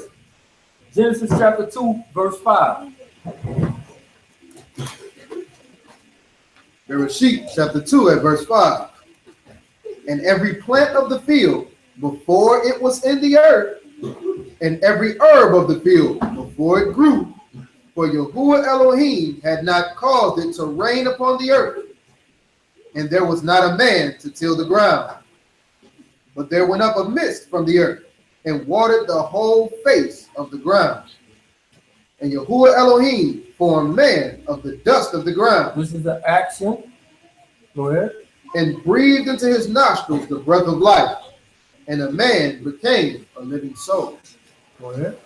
And Yahuwah Elohim planted a garden. He did what? Planted a garden. He did what? Planted a garden. So the trees didn't just magically come up. He did what to it? Planted a garden. So Yah planted a garden. He planted these trees. He did work. But these scientists tell you that it wasn't no work. What if they tell us happened? Boom. Spontaneously just happened, right? Lie. Bad thing. All this life out of death, life just came up out of nowhere. You have an explosion that do what? Destroy stuff, right? Oh, see that bomb just blew up and then people popped up. Don't make no sense. Isaiah 40:22. Let's tackle the circle of the earth. Because most people that are globe heads, this is their favorite scripture. It's to go here. See? He sits on the circle, huh? Go ahead. Isaiah chapter 40, verse 22. This is the only time that they don't do line upon line. It's just, I'm going to give you my own personal interpretation of it instead of going to see what it's talking about. Read. It is he that sit upon the circle of the earth. See, see, he's sitting right on it, just like that. It is he that sits upon the circle of the earth. This is what they all say, but they don't go nowhere else to prove their point. Read. It is he that sit upon the circle of the earth, and the inhabitants thereof are as grasshoppers that stretch out the Shamayim as a curtain and spread them out as a tent to dwell in. Same thing. He spread the heavens out. This is a physical thing. The heavens is physical. They told us that the universe is ever expanding, right? And it's just getting bigger by the day. And that's why the sun is 93 million miles away and we got 50,000 galaxies and the cosmos just getting bigger by the day. But he got a firmament up there. How can you see past it? How can you see past the firmament? You can't. This stuff is alive. Read that verse again, 22. It is he that sit upon the circle of the earth, and the inhabitants thereof are as grasshoppers that stretch out the Shamayim as a curtain. So from where he's at, he says the inhabitants thereof are as grasshoppers. So from wherever he at, when he looked down on us, we look really, really small to him, right? But if he was 93 billion miles, we wouldn't be like dust, right? We shouldn't even be able to see us. But let's see where he's really sitting at. Let's see where he's really sitting at. Is it the earth or is it the circle that he's sitting on? Let's see. Psalms 33 and 14.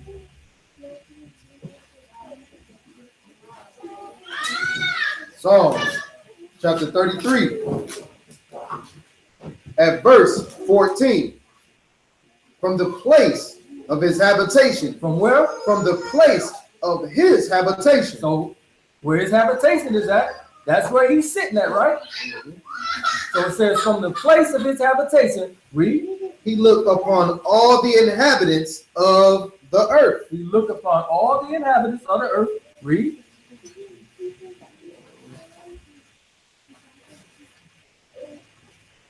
He fashioned their hearts alike. He considered all their works. There is no king. We actually do it right there. So from where he's at, again, we look like grasshoppers. I'll queue up another video. So from where he is at, we look like grasshoppers. Let's see Ezekiel chapter 1, verse 25.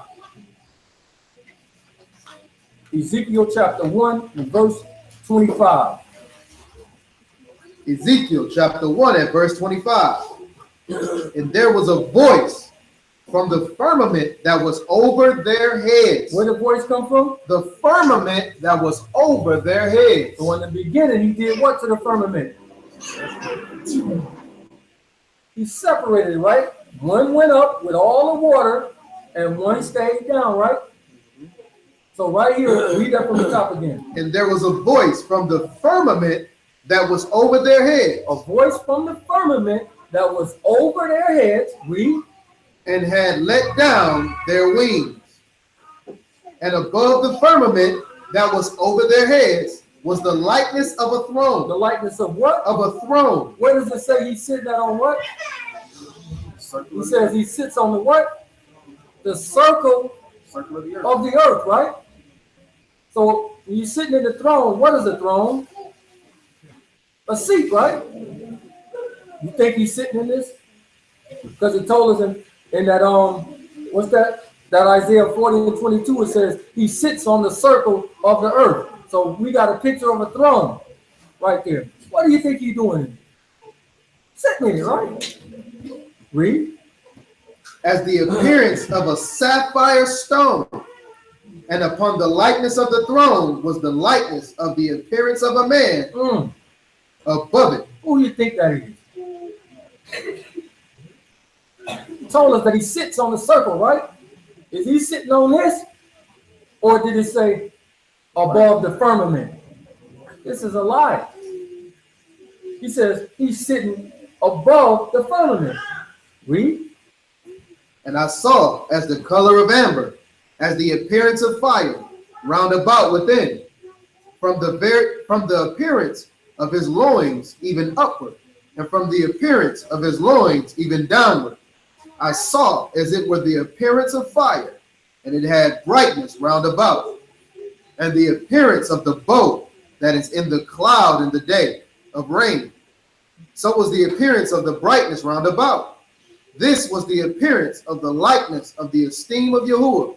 And when I saw it, I fell upon my face, and I heard the voice of one that spake. So right here, this is a picture of him showing you actually where he is sitting, and it is not on the earth, but over the firmament where he's actually sitting. Can y'all see that? This is where he actually is sitting at. Isaiah 13.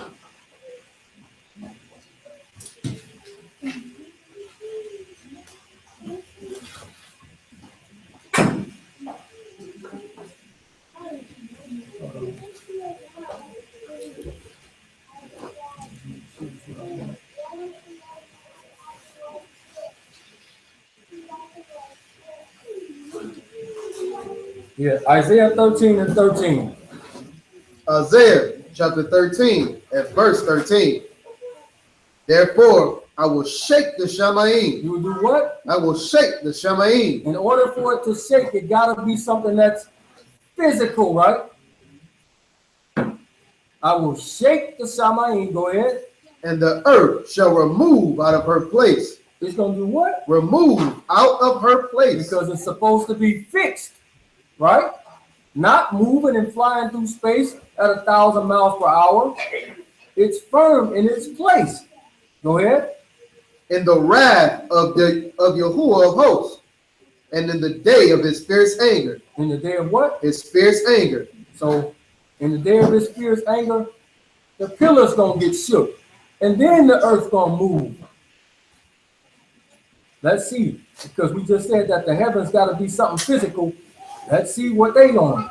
Job 26:11.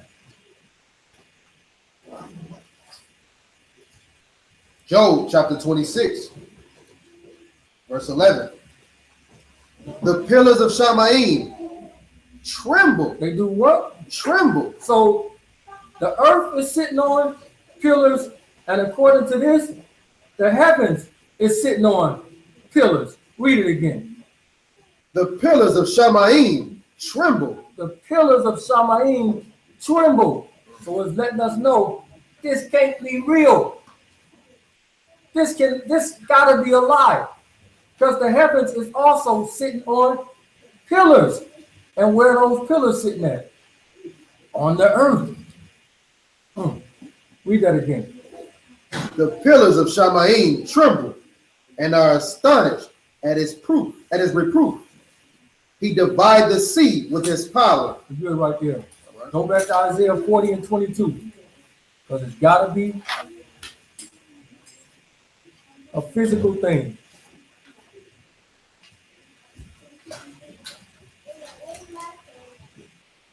Isaiah chapter 40 at verse 22. It is he that sit upon the circle of the earth, and the inhabitants thereof are as grasshoppers that stretch out the Shamaim. He did what? That stretch out the Shamaim. Stretched out the Shamaim. So picture this is a work. He stretched this thing out across something, and it's fastened on something to hold it across. This is physical work that he's actually doing, not something that just magically happening. He's actually physically working, not like what we thought and been taught by these wicked scientists are telling us that this stuff just happened. Isaiah 42 and verse 5.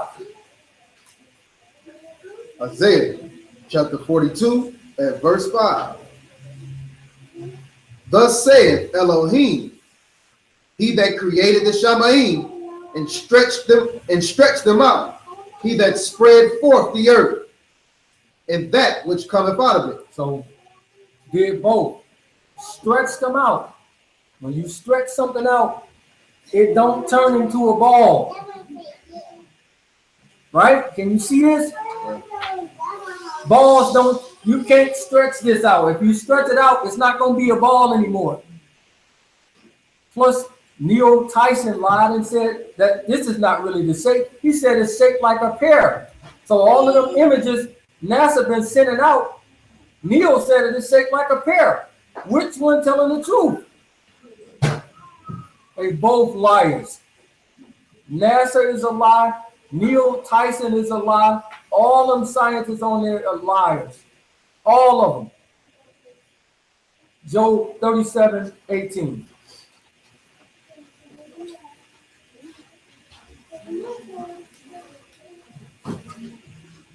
Job chapter 37 at verse 18.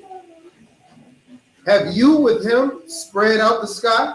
Have you did what? Have you with him spread out the sky? Have you with him spread out the sky? Read. Which is strong as a molten looking glass. Which is what? As a molten looking glass. As a molten looking glass. He's describing something that's physical, right? Have you with him that stretched out the sky as a molten looking glass? So he described this as what? Glass, right? He described it as some glass. Let's see. Through our precepts, we get understanding. Line upon line. Revelation 15 and verse 2. So what did the firmament do in the beginning? What did it do? What did it do to the water? divided, right? It took some of the water up, right? Go ahead, Revelation 15, verse, pick it up at 1. Revelation chapter 15 at verse 1. And I saw another sign in Shammai, great and marvelous, 7 Malachim, having the 7 last plagues, for in them is filled up the wrath of Elohim. And I saw as it were a sea of glass. You saw what? As if it were a sea of You glass. saw a sea of glass. Right in Job it says he stretched out the sky like a molten looking glass, right? Right here it says a sea of glass. So we know that it is much water up there as it is down here, right?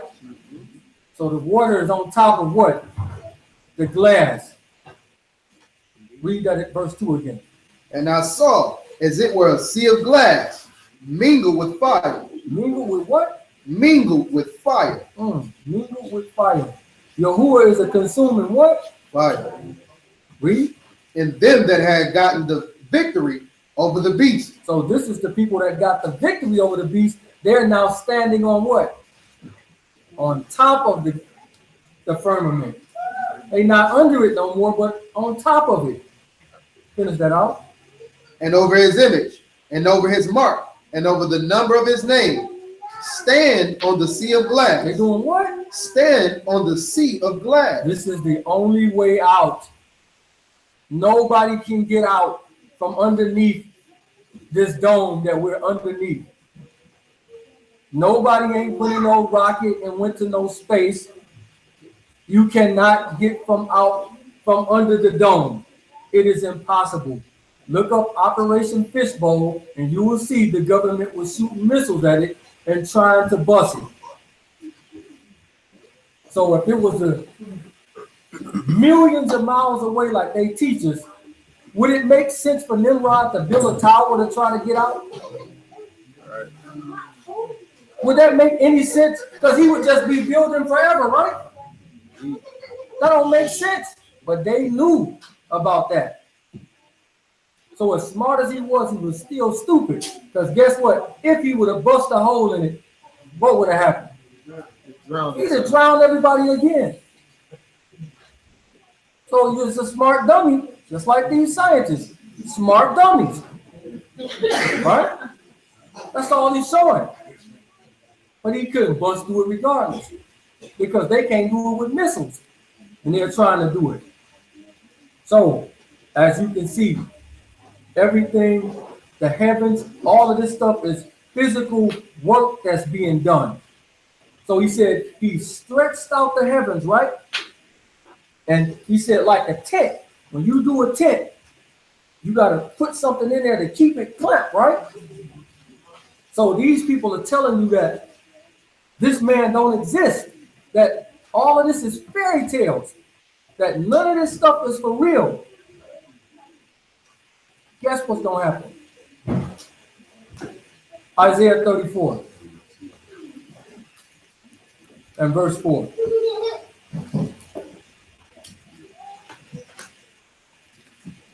Isaiah chapter 34 and verse 4.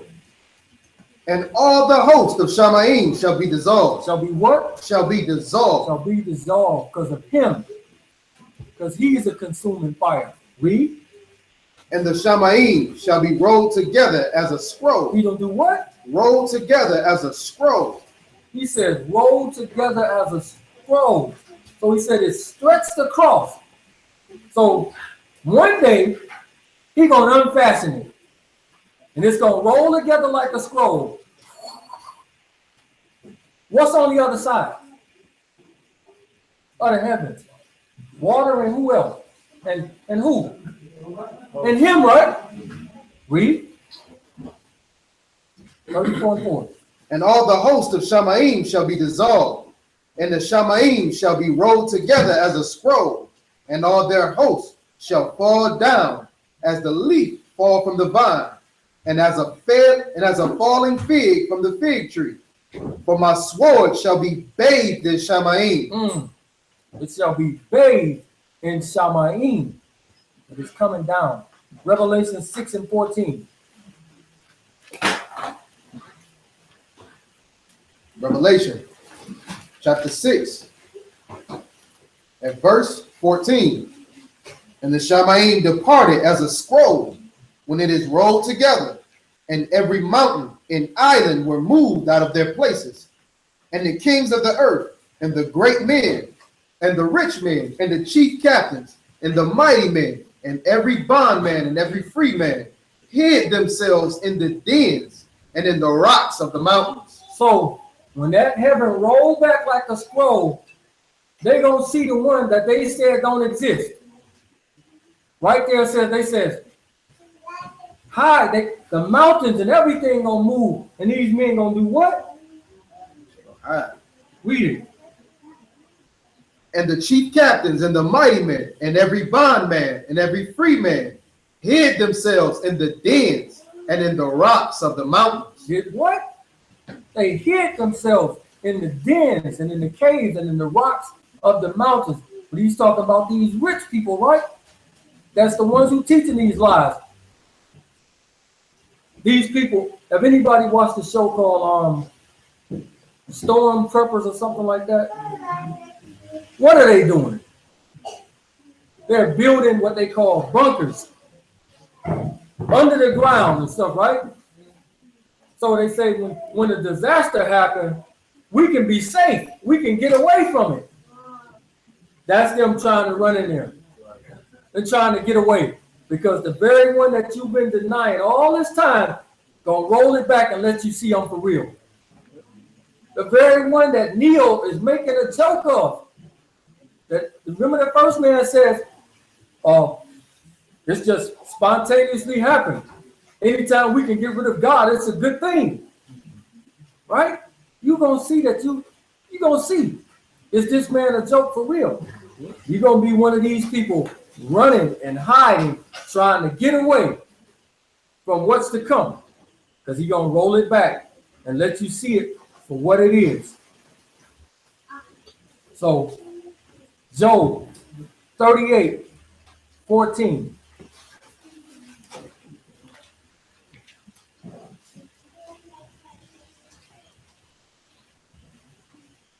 Job 38:14. Job chapter 38 at verse 14.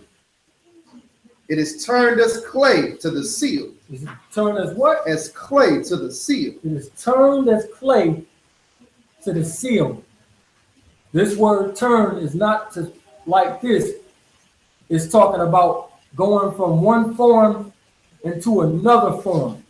Like a man turns into a werewolf. This is the turn it means in this. Read that again. It is turned as clay to the seal. It is turned as clay to the seal. When we look up this word seal right here, it's talking about a signet ring. Y'all can look it up. So in old times, the kings always would take their ring and seal a letter, and they would press it down like this.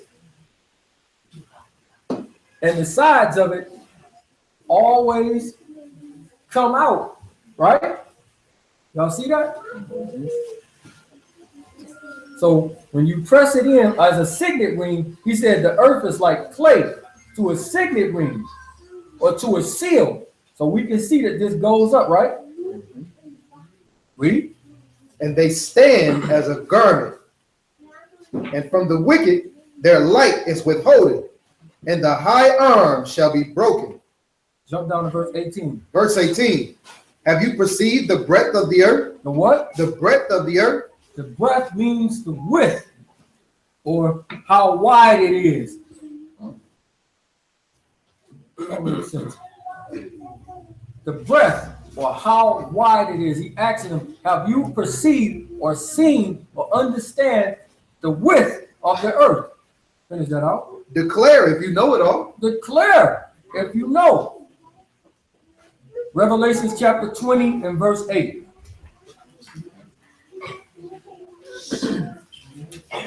Revelation chapter 20 and verse 8. And shall go out to deceive the nations, which are in the four quarters of the earth. Which are where? In the four quarters of the earth. 4 quarters or corners of the earth.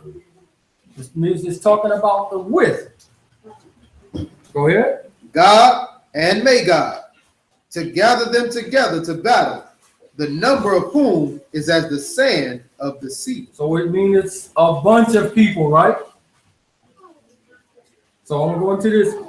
And it shall go out to deceive the nations which are in the four quarters or corners of the earth. Gog and Magog, to gather them together to battle, the number of whom is as the sand of the sea. Read. Verse 9. And they went up on the breadth of the earth. They went up where? On the breadth of the earth. They went up on the breadth of the earth. This is the Greek word G 4114. It's plateaus. This is where we get the English word plateau from. So, what does plateau mean, somebody? Flat? Okay. So this says plateau. Then it says breadth, suggesting a great extent. And it comes from G4116. I'm gonna let B read it so it don't seem like I'm biased. Broad. Broad, read the definition down there. Spread out, flat. If what? Spread out, flat. Spread out what? Flat. Spread out flat. Not round in a ball, but he said that this is spread out flat. So according to the scripture, what's the shape of the earth? Flat. It's flat, right? This is a lie from hell. Again, they push this in your face the minute we was in school, and we've been taught this. It's been programmed into our mind. Every time you watch a movie, they put the globe there and show you all of this stuff happening. It's all programming you to believe. And again, how do they explain everything with you being upside down, or how water curves? They tell you it's gravity, right? Last part of this, let's go into gravity. Turn that TV over there.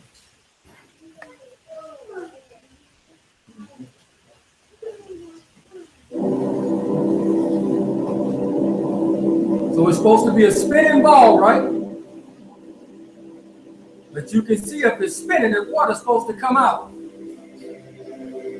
or fall off.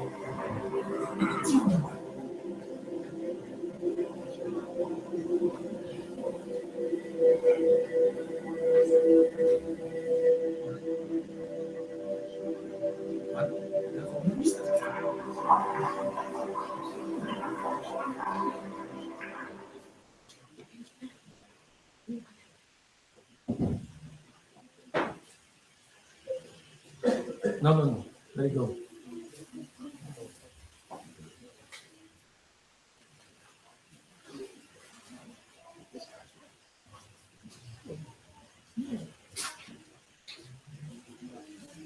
Why does the Earth spin? Why does it turn like that? I think it's gravity, or to keep us down on the ground. Is that right? Gravitational pull. Well, how does that cause the Earth to spin? Again, my basic science fails. It's failed.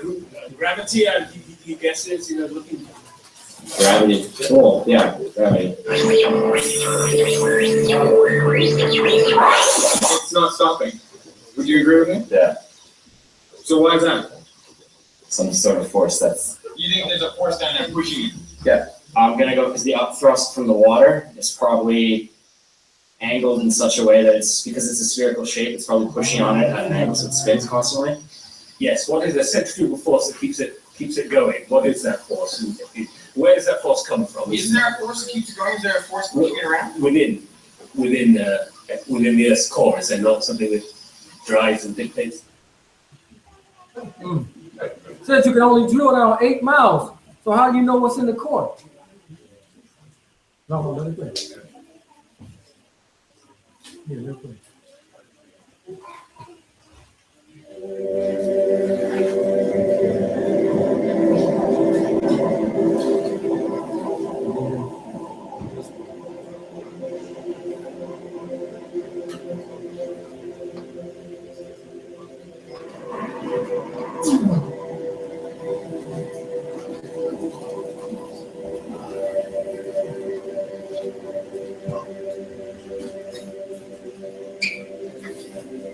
Again, if you want a spinning ball, the water should come off and fly away.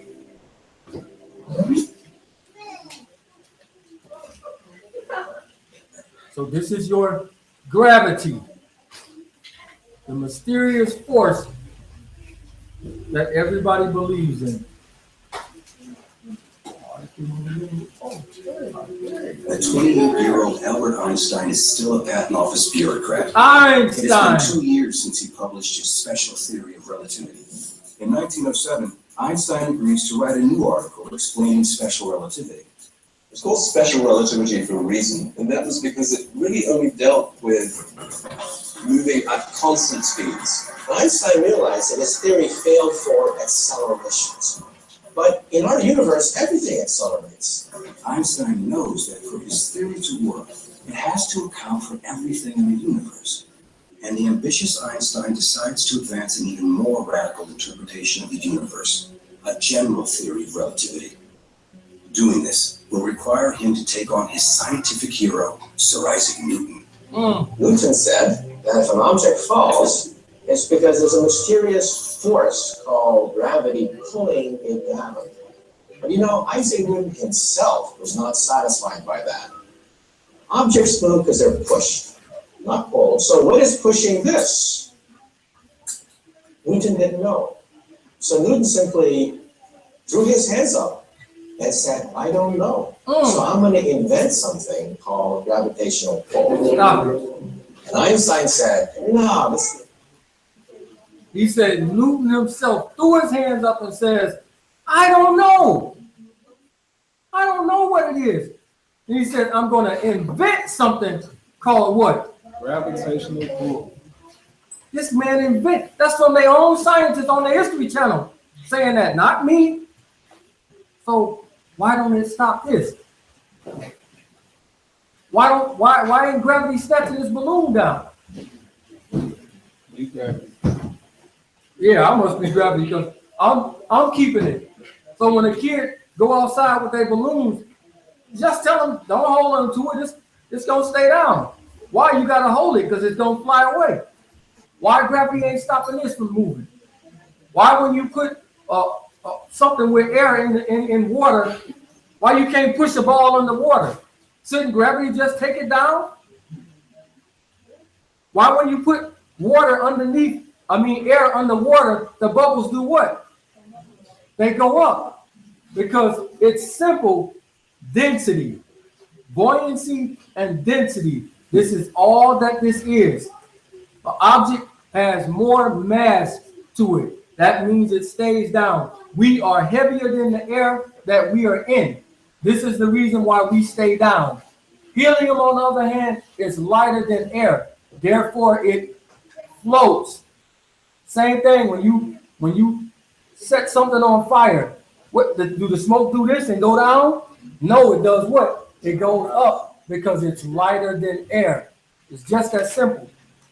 So if I take this piece of paper, it calmly floats down. If I drop this, it drops straight down because this is what? Much heavier than the air. So you take one of them little flower things that be on the trees outside and you blow it. They float away, but eventually they're going to come down because they are heavier than the air that they are in. It's just as simple. This dude's made up this gravity mess because they know it don't exist. So gravity is strong enough to keep this water on here from falling off, but it's weak enough to let that balloon fly away. It makes no sense. So the reason why I can pick up a 50-pound weight and I can't pick up a 1,000-pound weight, not because of gravity, but because of what? It's weight. Just that simple. None of this ain't complicated. You got yourself in?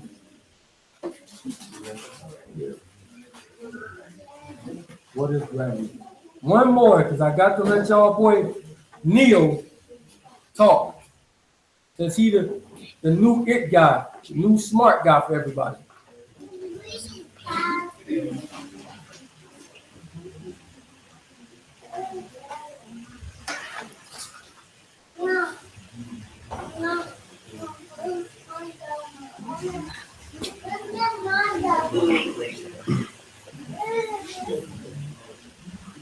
Okay.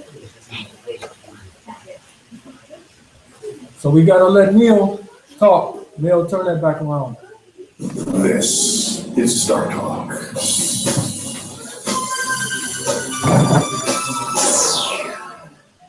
What is gravity? You have no idea. She asked him. No, here's the difference. We can describe gravity. We can say what it does to other things. We can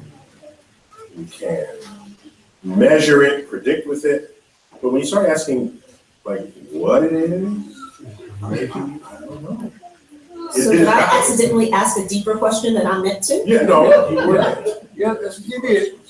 Anyway, so to say what is it? I think Einstein, in an Einsteinian answer, we would say gravity is the curvature of space and time. And that, and objects will follow the curvature of space time, and we interpret that as a force of gravity. That's probably the best answer I can give. But to the smartest. Or why is there gravity? That's the best I can do there. I think that's a good start. And I can also say that Einstein noted that matter tells space how to curve. What's what she said? Space tells matter how to move. Say that again. It is. No, I want to get that. Yeah, I like so that. That's a t-shirt. matter and energy will curve the fabric of space. And it's that curvature that tells other matter how to move in the curvature of space itself. And so Einstein... You can clearly see he don't know what he's talking about. Phrase where he says, matter tells space how to curve, space tells... Matter tells space how to curve, space tells matter how to move.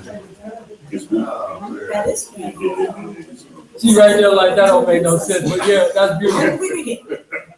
So that is your co-host privileges. Thank you for first question. so much. That warmed up the crowd.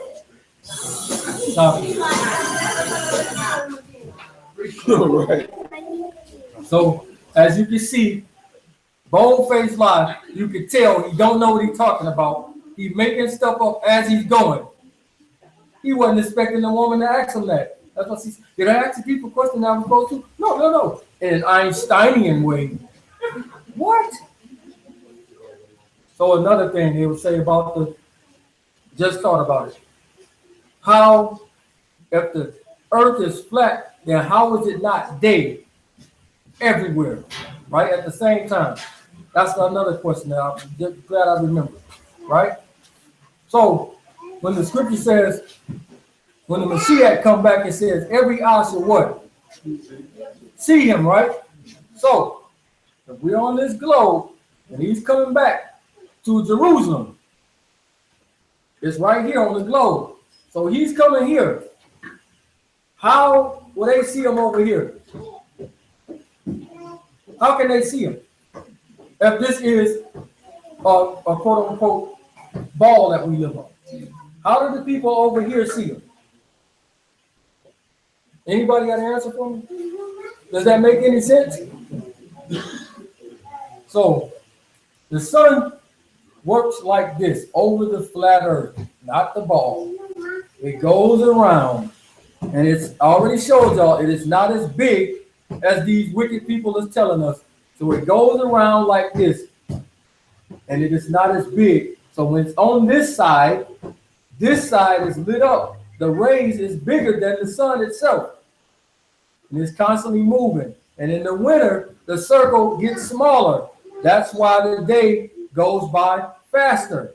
When it gets back to the summer, it goes back into a bigger circle. This is what makes the day last longer. It's real simple. So we don't need no complex trigonometry and no calculus and none of that mess to show this. Talking about no E equals MC squared and this foolishness, because all of it is simple.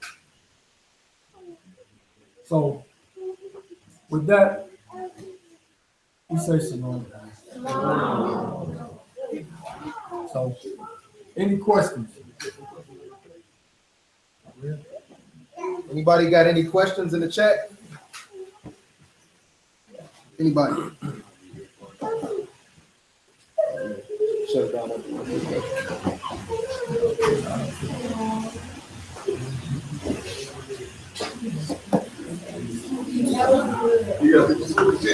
I'm sorry, they lied about going into outer space. Absolutely, all lies. All lies. You can pull it up. Space hoax, moonwalk hoax, all of it is CGI, computer generated. Just like they show you in the movies, same thing. That's what it is. Exactly. Exactly. It's just been programmed into our minds since we was children. And it's hard to let this stuff go because it's been fed to us and programmed to us since we've been here. So when you go against it, the teacher started making you feel like something wrong with you. Y'all see, little Billy kind of slow. No, he's not programmed to believe the foolishness.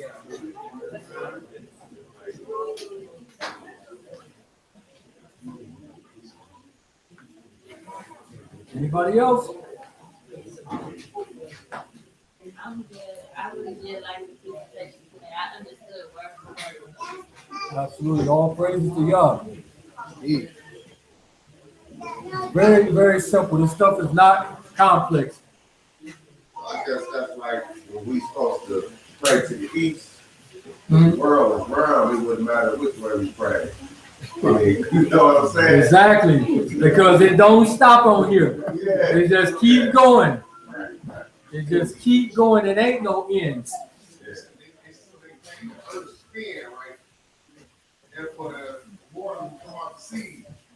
Exactly. Right. We got a question. Question from Kamar. It says, so what about the satellites they claim to have in outer space? Some mentioned that earlier. Okay, satellites. I don't know if anybody ever seen Google come down the street, right? Yeah. If you've seen Google come down your street, it's a car or a van or whatever it is, and it's got cameras all over it, pointing in all directions, right? So it's the same thing with the quote-unquote satellite imagery, right? It's a plane that flies over. It's not a live picture. Somebody can pull it up right now. It's not live. It's a plane that flew over with cameras pointing everywhere, and it took pictures of everything. This is how you get this. So if there's satellites, why is it that when you go out into a rural area where really ain't nobody at, you can't get no service on your phone? Oh, the satellite just inconveniently don't fly over that part of the land. No, because it's a tower.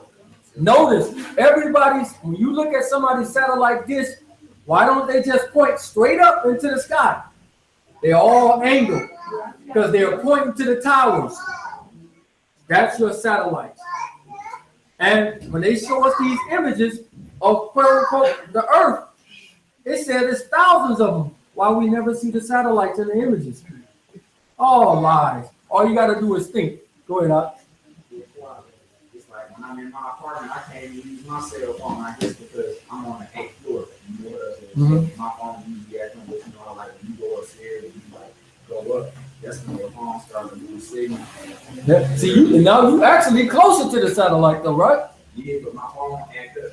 It acts funny when I'm in my apartment. That's the reason why I gotta go way downstairs to the first floor just to talk on the phone, because I'm on the 8th floor. There's no such thing as satellites. You can look it up. They got underwater cables that connect the quote-unquote continents, and this is how this is passed on. There is no such thing as no satellites. Sometimes, depending on how the weather is outside, right? It's because the tower and the cell. That's why when you on your cell phone, when you done a crime, they say we know that you're telling a lie because your phone was on the tower, on that tower right there. All right, so we got two more questions. One of the there's three, but it's the same question. So one of the questions is, why is it nighttime on one side of the earth and day on the other? And The second one is why it says ask Mello to explain why this is important concerning salvation, as people say. It's not so much as salvation. It's the point is, why did they lie about this in the first place? It's the same thing when we tell people that Messiah was a black man. What do Christians say? The first thing they say, it don't matter what color he is. I don't care if he's black, blue, purple, or green. It do matter. If it didn't matter, they wouldn't have lied about it. See what I'm saying? It does matter. Oh, yeah, it does matter right there. So as you can see, it do matter. So why is, I just kind of explained this, but why is it dark on one side? Because whenever the sun is at, when it leaves darkness. So the sun is not as big as they have taught us. So when it goes to this side of the earth, it's going to be night over here. And as it comes back around, here comes the day where we are, it's day again. And then when we come back over here, it leaves us and now it's night again. It's really that simple. Something else? We got one that says,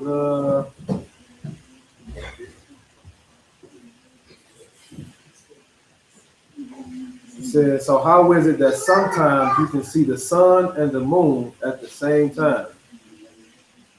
Because the moon doesn't follow the same cycle. Sometimes it comes and it's over here in the daytime. And again, we did a test with this. Javin was in Egypt. We are in Detroit. Malak was in California. And Nasi was in Minnesota. Call everybody up. Bro, can you see the moon? Yep. They said they could see it in Egypt. I looked on the thing for Pakistan. It could be seen in Pakistan, right? Then we hit Nasi up, which is in Minnesota. He said he can see it. And then the Ike in California, Malak said he can see it. So how in the world can all of us see the moon from this great distance, from over here all the way to California? How can we all see it? You can't even see on the camera with both of your hands. Exactly. We all seen it at the same time. It was night where they was at, but we were seeing it in the day. That's how. Get some phone about to die or something. This is a lie. This is a lie. Lie, lie, lie, lie, lie. All right, y'all, man. Shabbat shalom, everybody on the chat. Hope we answered all of y'all questions. Y'all know how to get at Mello.